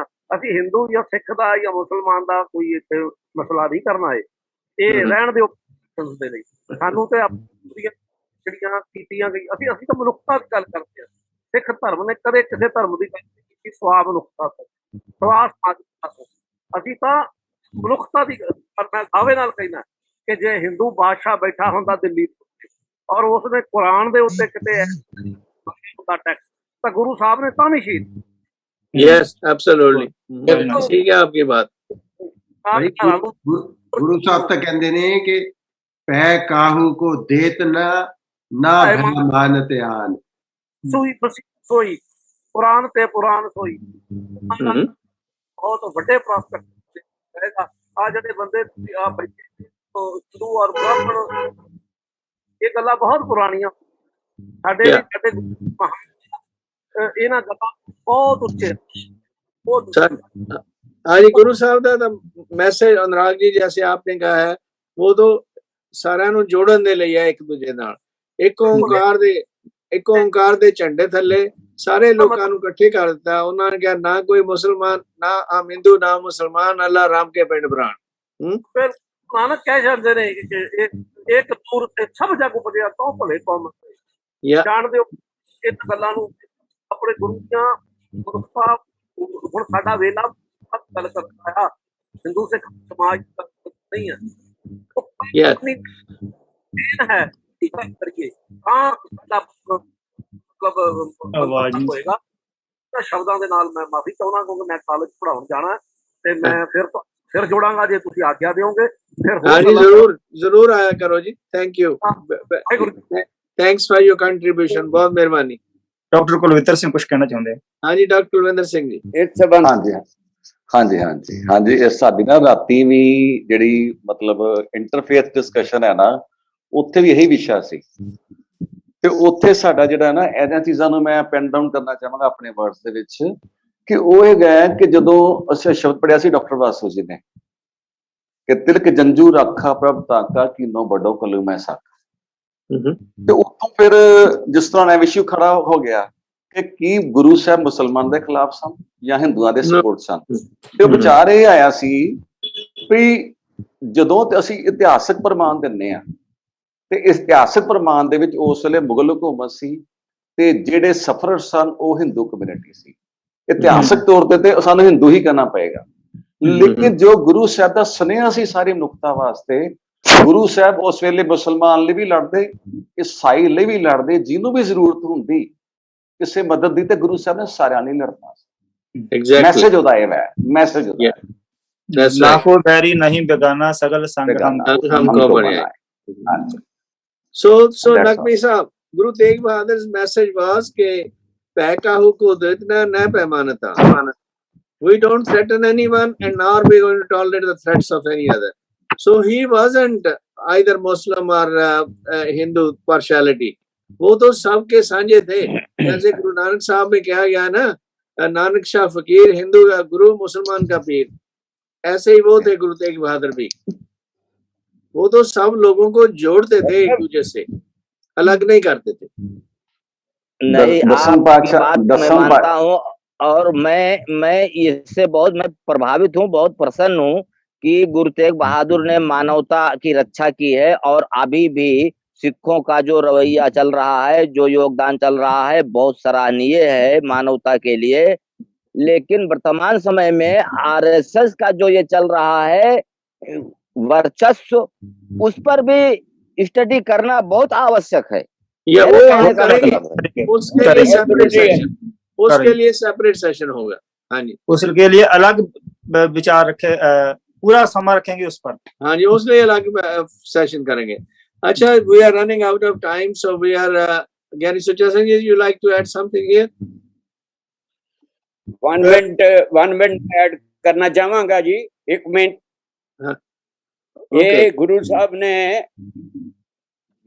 साहब ने इस्लाम दी धरती बनाउण दा विरोध कीता ते अजोके युग विच सारे हिंदुस्तान नूं हिंदू बनाउण दा, हिंदू राष्ट्र बनाउण दा यतन कर रहा है। समस्या ओही है, अज 3 सिखां दे गुरुद्वारे गिराते गए ने इस सरकार दे राज विच। डांगमार गुरुद्वारा है और ज्ञान गोदड़ी गुरुद्वारा है ते इस तरह ये जेड़ा मंगू मठ है उड़ीसा विच, साडे गुरु साहब ने तां मंदिरां लई अपनी जान वारती ते जिन्हां मंदिरां लई जान वारी ओ मंदिरां वाले अज सिखां दे स्थान ढा रहे ने और हिंदू तब लिआंदा जा रहा है। सिख धर्म नूं यानी हिंदू दी ब्रांच दसिया गया है जो अपना विधान है कि ये आजकल बड़ा सही है कि सानू उसे तरह की गुरु तेग बहादुर दी स्पिरिट नाल ही ये जिहड़ी समय दी जिहड़ी चाल है हुण इहदा टाकरा करना पेगा। और बिल्कुल ये गल 100% सही है कि गुरु तेग बहादुर जी नूं जिहड़े जे गुरपुरब मनाउणा है तां सारी सरकार भी बहुत वड्डे पद्धर ते इंतजाम कर रही है। सरकार दे बड़े मीटिंगां होईयां ने, पर असली सरकार लई चाहीदा है कि सिखां दे गुरुद्वारे जिहड़े उन्हां दे हवाले कीते जाण। और एक होर गल, जिहड़ी कच्छ दा इलाका है उत्थे 300 फैमिलियां सिखां दियां उजाड़ियां जा रहीआं ने क्योंकि 1965 विच उन्हां नूं ओह जमीनां अलाट कीतियां सन लाल बहादुर शास्त्री ने।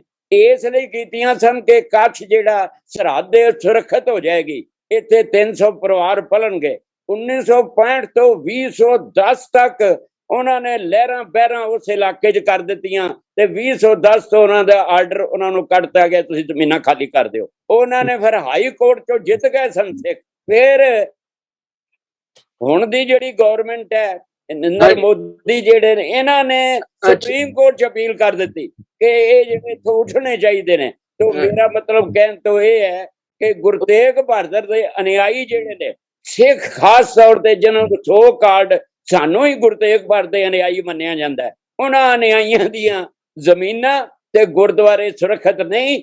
ਇਹ ਇਸ ਮਨੁੱਖਤਾ ਦੇ ਵਾਰਸ ਕਿਤਾਬ ਵਿੱਚ ਵੀ ਮੈਂ ਜ਼ਿਕਰ ਕੀਤਾ ਸਾਰਾ 1.5 ਸਤੀਆਂ ਨੇ ਕਿ ਕਿੱਥੋਂ ਕਿੱਥੋਂ ਜ਼ਮੀਨਾਂ ਉਜਾੜੀਆਂ ਗਈਆਂ ਨੇ, ਕਿਹੜੇ ਕਿਹੜੇ ਗੁਰਦੁਆਰੇ ਢਾਏ ਗਏ ਨੇ। ਥੈਂਕ ਯੂ ਡਾਕਟਰ ਬਾਸੂ। ਬੜਾ ਚੱਲੇਗਾ ਦੁਨੀਆ ਦੇ ਅੰਦਰ। ਡਾਕਟਰ ਬਾਸੂ ਸਾਡੇ ਕੋਲ ਲੋਕੀ ਕਹਿਣਗੇ ਸਾਡੇ ਕੋਲ ਟਾਈਮ ਲਿਮਟਿਡ ਹੈ, ਨਹੀਂ ਕਰ। ਪਲੀਜ਼ ਸਟਾਪ ਨਾਓ। ਅੱਛਾ ਗਿਆਨੀ ਸੁੱਚਾ ਸਿੰਘ ਜੀ, ਟਾਈਮ ਫਿਰ ਤੁਸੀਂ ਰੱਖ ਲੈਣਾ। ਗਿਆਨੀ ਸੁੱਚਾ ਸਿੰਘ ਜੀ ਤੁਸੀਂ ਆਪਣੇ ਵਿਚਾਰ ਦੱਸੋ। We have 1 minute for sure जी, मैं देख रहा था डॉक्टर बासु तो ताई कुछ कमांगा ना जी। हाँ जी, सो बेनती है जी कि ओवरऑल गुरु तेग बहादुर सच्चे पातशाह जी दे बारे ਜਿਹੜਾ ਹਿੰਦ ਦੀ ਚਾਦਰ ਕਿਹਾ ਜਾਂਦਾ, ਅਸਲ ਦੇ ਐਕਚੁਅਲੀ ਸੀਗਾ ਕਵੀ ਸੈਨਾਪਤੀ ਦਾ ਲਿਖਿਆ ਹੋਇਆ ਸੀ। ਉਹਨੇ ਲਿਖਿਆ ਸੀ ਸਗਲ ਸ੍ਰਿਸ਼ਟ ਪੈ ਢਾਪੀ ਚਾਦਰ। ਯੈਸ, ਉਹਨੂੰ ਸਾਰੀ ਸ੍ਰਿਸ਼ਟੀ ਦੀ ਚਾਦਰ ਕਿਹਾ ਜਾਂਦਾ ਹੈ। ਹਾਂਜੀ। ਦੂਸਰੇ ਇਹ ਮੈਂ ਬੇਨਤੀ ਕਰਨੀ ਚਾਹੁੰਦਾ ਕਿ ਗੁਰੂ ਮਹਾਰਾਜ ਤੇਗ ਬਹਾਦਰ ਸਾਹਿਬ ਨੇ ਜਿਹੜਾ ਇਤਿਹਾਸ ਅਸੀਂ ਬਿਆਨ ਕਰ ਰਹੇ ਹਾਂ, ਇਸ ਵੇਲੇ ਸੁਣ ਰਹੇ ਹਾਂ ਕਿ ਉਹਨਾਂ ਨੇ ਗੁਰੂ ਤੇਗ ਬਹਾਦਰ ਜੀ ਨੇ ਸਿੱਖ ਧਰਮ ਦੇ ਆਪਣੇ ਹਿੰਦੂ ਧਰਮ ਦੇ ਵਾਸਤੇ ਜਾਂ ਕਿਸੇ ਦੇ ਵਾਸਤੇ ਸਪਰੈਸ ਲੋਕਾਂ ਦੇ ਵਾਸਤੇ ਸ਼ਹੀਦੀ ਦੇ ਦਿੱਤੀ। ਤੇ ਉਹ ਹੈ ਸਨ ਹਿੰਦੂ ਉਸ ਵੇਲੇ, ਠੀਕ ਹੈ ਜੀ, ਬ੍ਰਾਹਮਣ ਹੈ। ਲੇਕਿਨ ਜਿਸ ਵੇਲੇ ਕਸ਼ਮੀਰ ਦੇ ਵਿੱਚ, ਜੰਮੂ ਕਸ਼ਮੀਰ ਦੇ ਵਿੱਚ ਜਿਹੜਾ ਅੱਤਵਾਦ ਜ਼ਿਆਦਾ ਸੀ, ਉਸ ਵੇਲੇ ਉੱਥੋਂ ਜਿਹੜੇ ਹਿੰਦੂ ਲੋਕ, ਬ੍ਰਾਹਮਣ ਲੋਕ ਉੱਥੋਂ ਹਿਜਰਤ ਕਰਕੇ ਬਾਹਰ ਨਿਕਲ ਰਹੇ ਸਨ ਨਾ ਜੀ। ਤੇ ਉਸ ਵੇਲੇ ਫਿਰ ਉਹ ਆਏ ਸੀਗੇ, ਦਿੱਲੀ ਆਏ ਸੀ, ਸੀਸਗੰਜ ਗੁਰਦੁਆਰੇ ਵਾਕਿਆ ਨੋਟ ਕਰਨੇ ਵਾਲਾ। ਉਹ ਆਏ ਸੀਗੇ ਕਿ ਸਿੱਖਾਂ ਨੂੰ ਸਾਡੇ ਤੁਹਾਡੇ ਗੁਰੂ ਤੇਗ ਬਹਾਦਰ ਜੀ ਨੇ ਸਾਡੀ ਮਦਦ ਕੀਤੀ ਸੀ, ਹੁਣ ਤੁਹਾਨੂੰ ਵੀ ਸਾਡੀ ਮਦਦ ਕਰਨੀ ਚਾਹੀਦੀ ਹੈ, ਸਿੱਖਾਂ ਨੂੰ ਵੀ ਸਾਡੀ ਮਦਦ ਕਰਨੀ ਚਾਹੀਦੀ। ਲੇਕਿਨ ਕਮਾਲ ਦੀ ਗੱਲ ਇਹ ਹੈ ਕਿ ਉਹ ਜਿਸ ਵੇਲੇ ਗੁਰਦੁਆਰੇ ਚੜ ਰਹੇ ਸੀ ਉੱਪਰ ਨੂੰ, ਤੇ ਉਹ ਗੰਗਾ ਜਲ ਨਾਲ ਲੈ ਕੇ ਆਏ ਹੋਏ ਸੀ। ਉਹ ਗੰਗਾ ਜਲ ਉੱਪਰ ਬਹਾਉਂਦੇ, ਉੱਪਰ ਗੰਗਾ ਜਲ ਦੇ ਨਾਲ ਧੋ ਕੇ ਪੌੜੀਆਂ ਫਿਰ ਚੜ ਰਹੇ ਸੀਗੇ, ਠੀਕ ਹੈ ਜੀ।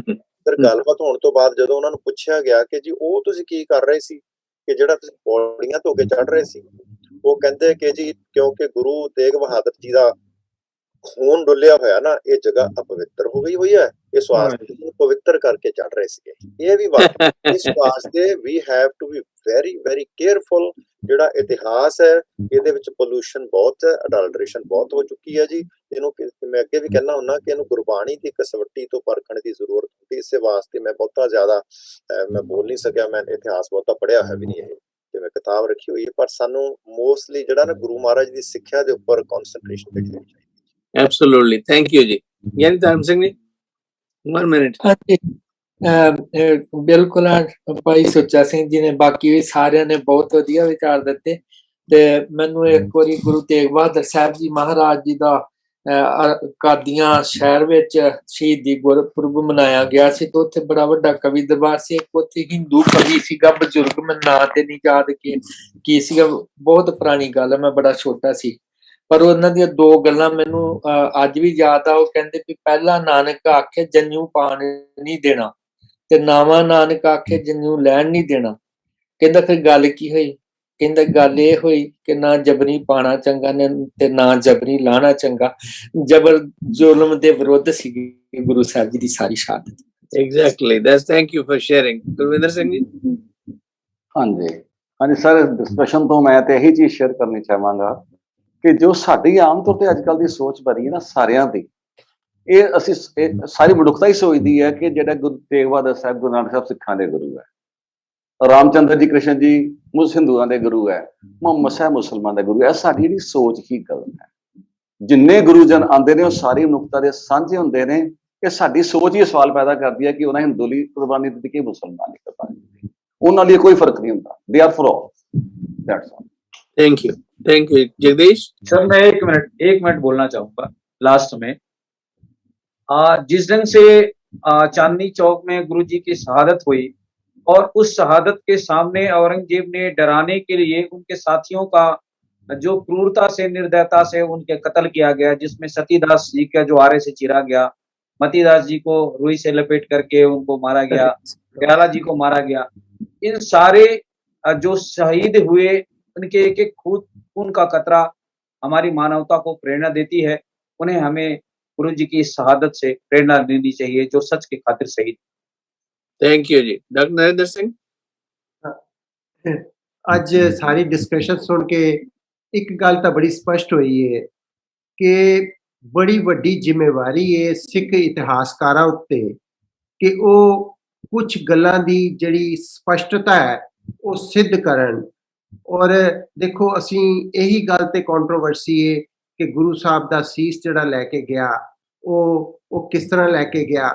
ਮੈਂ ਤੇ ਤੁਹਾਨੂੰ ਦੱਸਾਂ, ਮੈਂ ਇੱਕ ਨਾਵਲ ਵਿੱਚ ਜਿਹਦਾ ਨਾਂ ਪੰਜਵਾਂ ਸਾਹਿਬਜ਼ਾਦਾ ਸੀ ਹੈ, ਬਲਦੇਵ ਸਿੰਘ ਹੋਰਾਂ ਦਾ ਨਾਵਲ ਹੈ, ਉਹ ਬੜਾ ਮਸ਼ਹੂਰ। ਉਹਦੇ 'ਚ ਉਹਨਾਂ ਨੇ ਇਹ ਸਿੱਧ ਕਰਨ ਦੀ ਕੋਸ਼ਿਸ਼ ਕੀਤੀ ਕਿ ਭਾਈ ਜੈਤਾ ਜੀ ਦੇ ਜਿਹੜੇ ਪਿਤਾ ਜੀ ਸਨ, ਭਾਈ ਆਗਾਰਮ, ਉਹ ਵੀ ਨਾਲ ਆਏ ਹੋਏ ਸਨ, ਦਿੱਲੀ ਆਏ ਹੋਏ ਸਨ। ਔਰ ਉਹਨਾਂ ਨੇ ਇਹ ਗੱਲ ਪਾਸ ਹੋਈ ਕਿ ਉਹਨਾਂ ਦਾ ਸੀਸ ਉੱਥੇ ਰੱਖ ਦਿੱਤਾ ਜਾਏਗਾ, ਉਹ ਗੁਰੂ ਤੇਗ ਬਹਾਦਰ ਜੀ ਵਰਗਾ ਦਿਖੇਗਾ ਔਰ ਉਹਦਾ ਗੁਰੂ ਤੇਗ ਬਹਾਦਰ ਜੀ ਦਾ ਸੀਸ ਲਿਜਾਇਆ ਜਾਏਗਾ। ਨਹੀਂ, ਮੈਂ ਨਹੀਂ ਕਹਿ ਰਿਹਾ ਕਿ ਮੈਂ ਇਸ ਗੱਲ ਨਾਲ ਸਹਿਮਤ ਹਾਂ। ਮੈਂ ਇਹ ਕਹਿ ਰਿਹਾ ਕਿ ਇਤਿਹਾਸਕਾਰਾਂ ਦੀ ਬੜੀ ਵੱਡੀ ਜ਼ਿੰਮੇਵਾਰੀ ਹੈ ਕਿ ਸਿੱਖ ਇਤਿਹਾਸ ਦੀਆਂ ਕੁਝ ਡਿਟੇਲਸ ਜਿਹੜੀਆਂ ਨੇ ਉਹਨਾਂ ਨੂੰ ਸਪਸ਼ਟ ਕਰਨ। ਔਰ ਉਸ ਸਪਸ਼ਟਤਾ ਦਾ ਜਿਹੜਾ ਆਧਾਰ ਹੋਣਾ ਚਾਹੀਦਾ ਹੈ ਉਹ ਗੁਰਬਾਣੀ ਹੋਣੀ ਚਾਹੀਦੀ ਹੈ। ਉਹਦੀ ਵਜ੍ਹਾ ਇਹ ਹੈ ਕਿਉਂਕਿ ਸਾਡੇ ਕੋਲ ਸਭ ਤੋਂ ਜਿਹੜੀ ਆਥੈਂਟਿਕ ਚੀਜ਼ ਪਈ ਹੋਈ ਹੈ ਉਹ ਗੁਰਬਾਣੀ ਪਈ ਹੋਈ ਹੈ। ਇਤਿਹਾਸ ਵਿੱਚ ਸਾਡੇ ਕੋਲ ਬਹੁਤ ਸਾਰੀਆਂ ਫਿਸਲਾਂ ਨੇ, ਸਾਡੇ ਕੋਲ ਤਿਲਕਣਬਾਜ਼ੀ ਹੈ।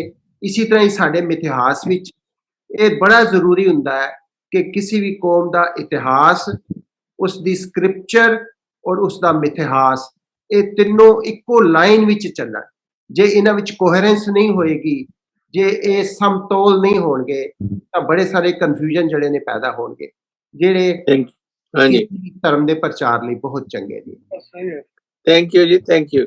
ਆਪਣੇ ਭਾਈ ਮਨਦੀਪ ਸਿੰਘ 1 ਮਿੰਟ। ਹਾਂਜੀ, ਕਿਉਂਕਿ ਸਾਰੇ ਜੀਵਨ ਤੋਂ ਜਦੋਂ ਅਸੀਂ ਪੂਰਾ ਨਿਚੋੜ ਕੱਢਦੇ ਹੈਗੇ ਗੱਲਬਾਤ ਦਾ, ਤੇ ਦੇਖ ਲਓ, ਇੱਕ ਤੁਸੀਂ ਨੋਟ ਕੀਤੀ ਹੋਗੀ ਸਾਰੇ ਵਿਦਵਾਨਾਂ ਨੇ ਗੱਲ ਕਿ ਤਿਆਗ ਵਾਲੀ ਜਿਹੜੀ ਭਾਵਨਾ ਮਹਾਰਾਜ ਦੇ ਜੀਵਨ ਦੇ ਵਿੱਚ ਹਮੇਸ਼ਾ ਕਾਇਮ ਰਹੀ। ਸ਼ੁਰੂ ਤੋਂ ਲੈ ਕੇ, ਬਚਪਨ ਤੋਂ ਲੈ ਕੇ ਅਖੀਰ ਵੇਲੇ ਤੱਕ ਆਪਣਾ ਸਰੀਰ ਦਾ ਬਲਿਦਾਨ ਉਹ ਵੀ ਇੱਕ ਤਿਆਗ ਦੇ ਵਿੱਚ ਆਉਂਦਾ। ਇਹਨੇ ਜਦੋਂ ਗੁਰਤਾ ਗੱਦੀ ਦਾ ਇੰਸੀਡੈਂਸ ਜਦੋਂ ਹੁੰਦਾ, ਜਦੋਂ ਗੁਰਿਆਈ ਮਿਲਦੀ, ਉਹਦੇ ਵਿੱਚ ਵੀ ਜ਼ਿਆਦਾ ਤਿਆਗ ਦੀ ਭਾਵਨਾ, ਆਪਣੇ ਆਪ ਨੂੰ ਜ਼ਾਹਰ ਨਾ ਕਰਨਾ, ਉੱਥੇ ਵੀ ਤਿਆਗ ਦੀ ਭਾਵਨਾ। ਹਰ ਜਗ੍ਹਾ ਦੇ ਉੱਤੇ ਤਿਆਗ ਦੀ ਭਾਵਨਾ, ਤਿਆਗ ਤੇ ਬੈਰਾਗ ਦੀ ਮੂਰਤ ਸਾਹਿਬ ਸ਼੍ਰੀ ਗੁਰੂ ਤੇਗ ਬਹਾਦਰ ਮਹਾਰਾਜ। ਕਿਉਂਕਿ ਜਿੱਥੇ ਹਿੰਦ ਦੀ ਚਾਦਰ ਕਿਹਾ ਜਾਂਦਾ ਨਾ, ਉੱਥੇ ਧਰਮ ਦੀ ਚਾਦਰ ਜਿਹੜਾ ਹੈ, ਸਾਡੇ ਕਈ ਵਿਦਵਾਨਾਂ ਨੇ ਜਿਹੜਾ ਹੈ ਇਹਦੇ ਵਿੱਚ ਕਹਿਣਾ ਜਿਹੜਾ ਜ਼ਿਆਦਾ ਇਹਨੂੰ ਮੁਨਾਸਿਬ ਕਰਕੇ ਦੱਸਿਆ ਵੀ ਉਹਦੇ ਵਿੱਚ ਇਹ ਪੂਰੀ ਕਲੈਰਿਟੀ ਹੋ ਜਾਊਗੀ ਕਿ ਧਰਮ ਦੇ ਅਸੂਲਾਂ ਦੇ ਵਾਸਤੇ, ਧਾਰਮਿਕ ਆਜ਼ਾਦੀ ਦੇ ਵਾਸਤੇ ਮਹਾਰਾਜ ਜੀ ਦੀ ਕੁਰਬਾਨੀ ਸ਼ਹਾਦਤ ਹੋਈ ਹੈ, ਨਾ ਕਿ ਸਿਰਫ ਇੱਕ ਪਾਰਟੀਕੂਲਰ ਧਰਮ ਨੂੰ ਬਚਾਉਣ ਦੇ ਵਾਸਤੇ। ਧਰਮ ਦੀ ਆਜ਼ਾਦੀ, ਧਾਰਮਿਕ ਆਜ਼ਾਦੀ, ਕਿ ਹਰ ਇੱਕ ਧਰਮ ਆਪਣੀ ਆਜ਼ਾਦੀ ਮਾਣ ਸਕੇ। ਇਹਦੇ ਵਿੱਚ ਨਾ ਮੁਸਲਮਾਨਾਂ ਦੀ ਗੱਲ ਆਉਂਦੀ, ਨਾ ਹਿੰਦੂਆਂ ਦੀ ਗੱਲ ਆਉਂਦੀ। ਇਹਦੇ ਵਿੱਚ ਬਰਾਬਰਤਾ ਦੀ ਗੱਲ ਆ ਜਾਂਦੀ ਹੈ ਵੀ ਉੱਥੇ ਧਰਮ ਦੇ ਅਸੂਲਾਂ ਦੇ ਵਾਸਤੇ ਵੀ ਹਰ ਇੱਕ ਇਨਸਾਨ ਜਿਹੜਾ ਆਪਣੇ ਧਾਰਮਿਕ ਰੋਹ ਰੀਤਾਂ ਦੇ ਮੁਤਾਬਕ ਇਹ ਜੀਵਨ ਨੂੰ ਚਲਾ ਸਕੇ। ਇਸ ਕਰਕੇ ਮਹਾਰਾਜ ਦੀ ਕੁਰਬਾਨੀ ਹੁੰਦੀ ਹੈ। ਮੈਂ ਇਹਦੇ ਚ ਇਹ ਚੀਜ਼ ਦੇ ਵਿੱਚੋਂ ਇਹ ਚੀਜ਼ ਦਾ ਸਾਰ ਜਿਹੜਾ ਲੱਭਦਾ ਹੈ। थैंक यू जी। नकवी साहब, वर्तमान मेरा कहना है, वर्तमान को देखिए, भविष्य के लिए सुधार कीजिए। Thank you ji, thank you. 1 minute now, Dr. Vasu, only 1 minute। बस ये है कि गुरु साहब ने कहा है, बाहें जिन्हां दी पकड़िए, सिर दीजे बाहें न छोड़िए। गुरु तेग बहादुर बोलिया, धर पईए धर्म न छोड़िए। टुकड़े टुकड़े हो जाइए पर अपना धर्म ना छड़िए। धर्म है जिन नाल बचन कर दिता वो निभाने निभाना। कश्मीरी ब्राह्मणां नाल बचन हो गया कि मैं तुहाडी सहायता लई करांगा ते उन्हां बचन निभा दिता। ये बचन निभाना जिहड़ा है ते अजकल दा जिहड़ा जिक्र है वो वर्तमान प्रति जरूर चेतन होना चाहिए। ये ना होवे कि असीं गुरु तेग बहादुर तक ही इतिहास नूं रखीए। इतिहास फिर दोहरांदा है। फिर औरंगजेब हर जमाने च औरंगजेब आउंदे ने। इस करके सिख धर्म दा तां ही ते सिख धर्म दा इतिहास है। नहीं तो गुरु गोबिंद सिंह तो बाद शायद इतिहास खत्म ही हो जाता, क्योंकि सिख विचारधारा अगे चलती है तां इतिहास बनता है। अज भी विचारधारा नूं खतरा है, क्योंकि बड़े चलाक साडे जिहड़े राजनीतिक लोग ने वो नाले ते गुरपुरब मनाई जाणगे गुरु तेग बहादुर दा, नाले सिखां दी जड़ां वड्डी जाणगे। Thank you ji. Thank you for all of you for participation, and really the consensus is that we should look for the views and thoughts of our Guru Sahib and try to ਤੁਸੀਂ ਆਪ practice them, ਉਹਨਾਂ ਆਪਣੀਆਂ ਉਹਨਾਂ implement in ਦੀਆਂ our life. Dr. Vasu, ਉਹਨਾਂ ਦੇ ਮਨ please, ਵੇਖੋ ਜਿਹੜੇ ਉਜਾੜੇ ਗਏ no more, please.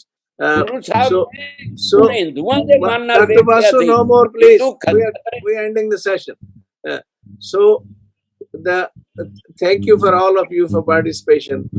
And the martyrdom and life story of Guru Tegh Bahadur Sahib is unique, and it is not for one particular community, it is for the whole world, so that how we should stick to our principles, and for the sake of principles we should be willing to make any level of sacrifice, including our own martyrdoms.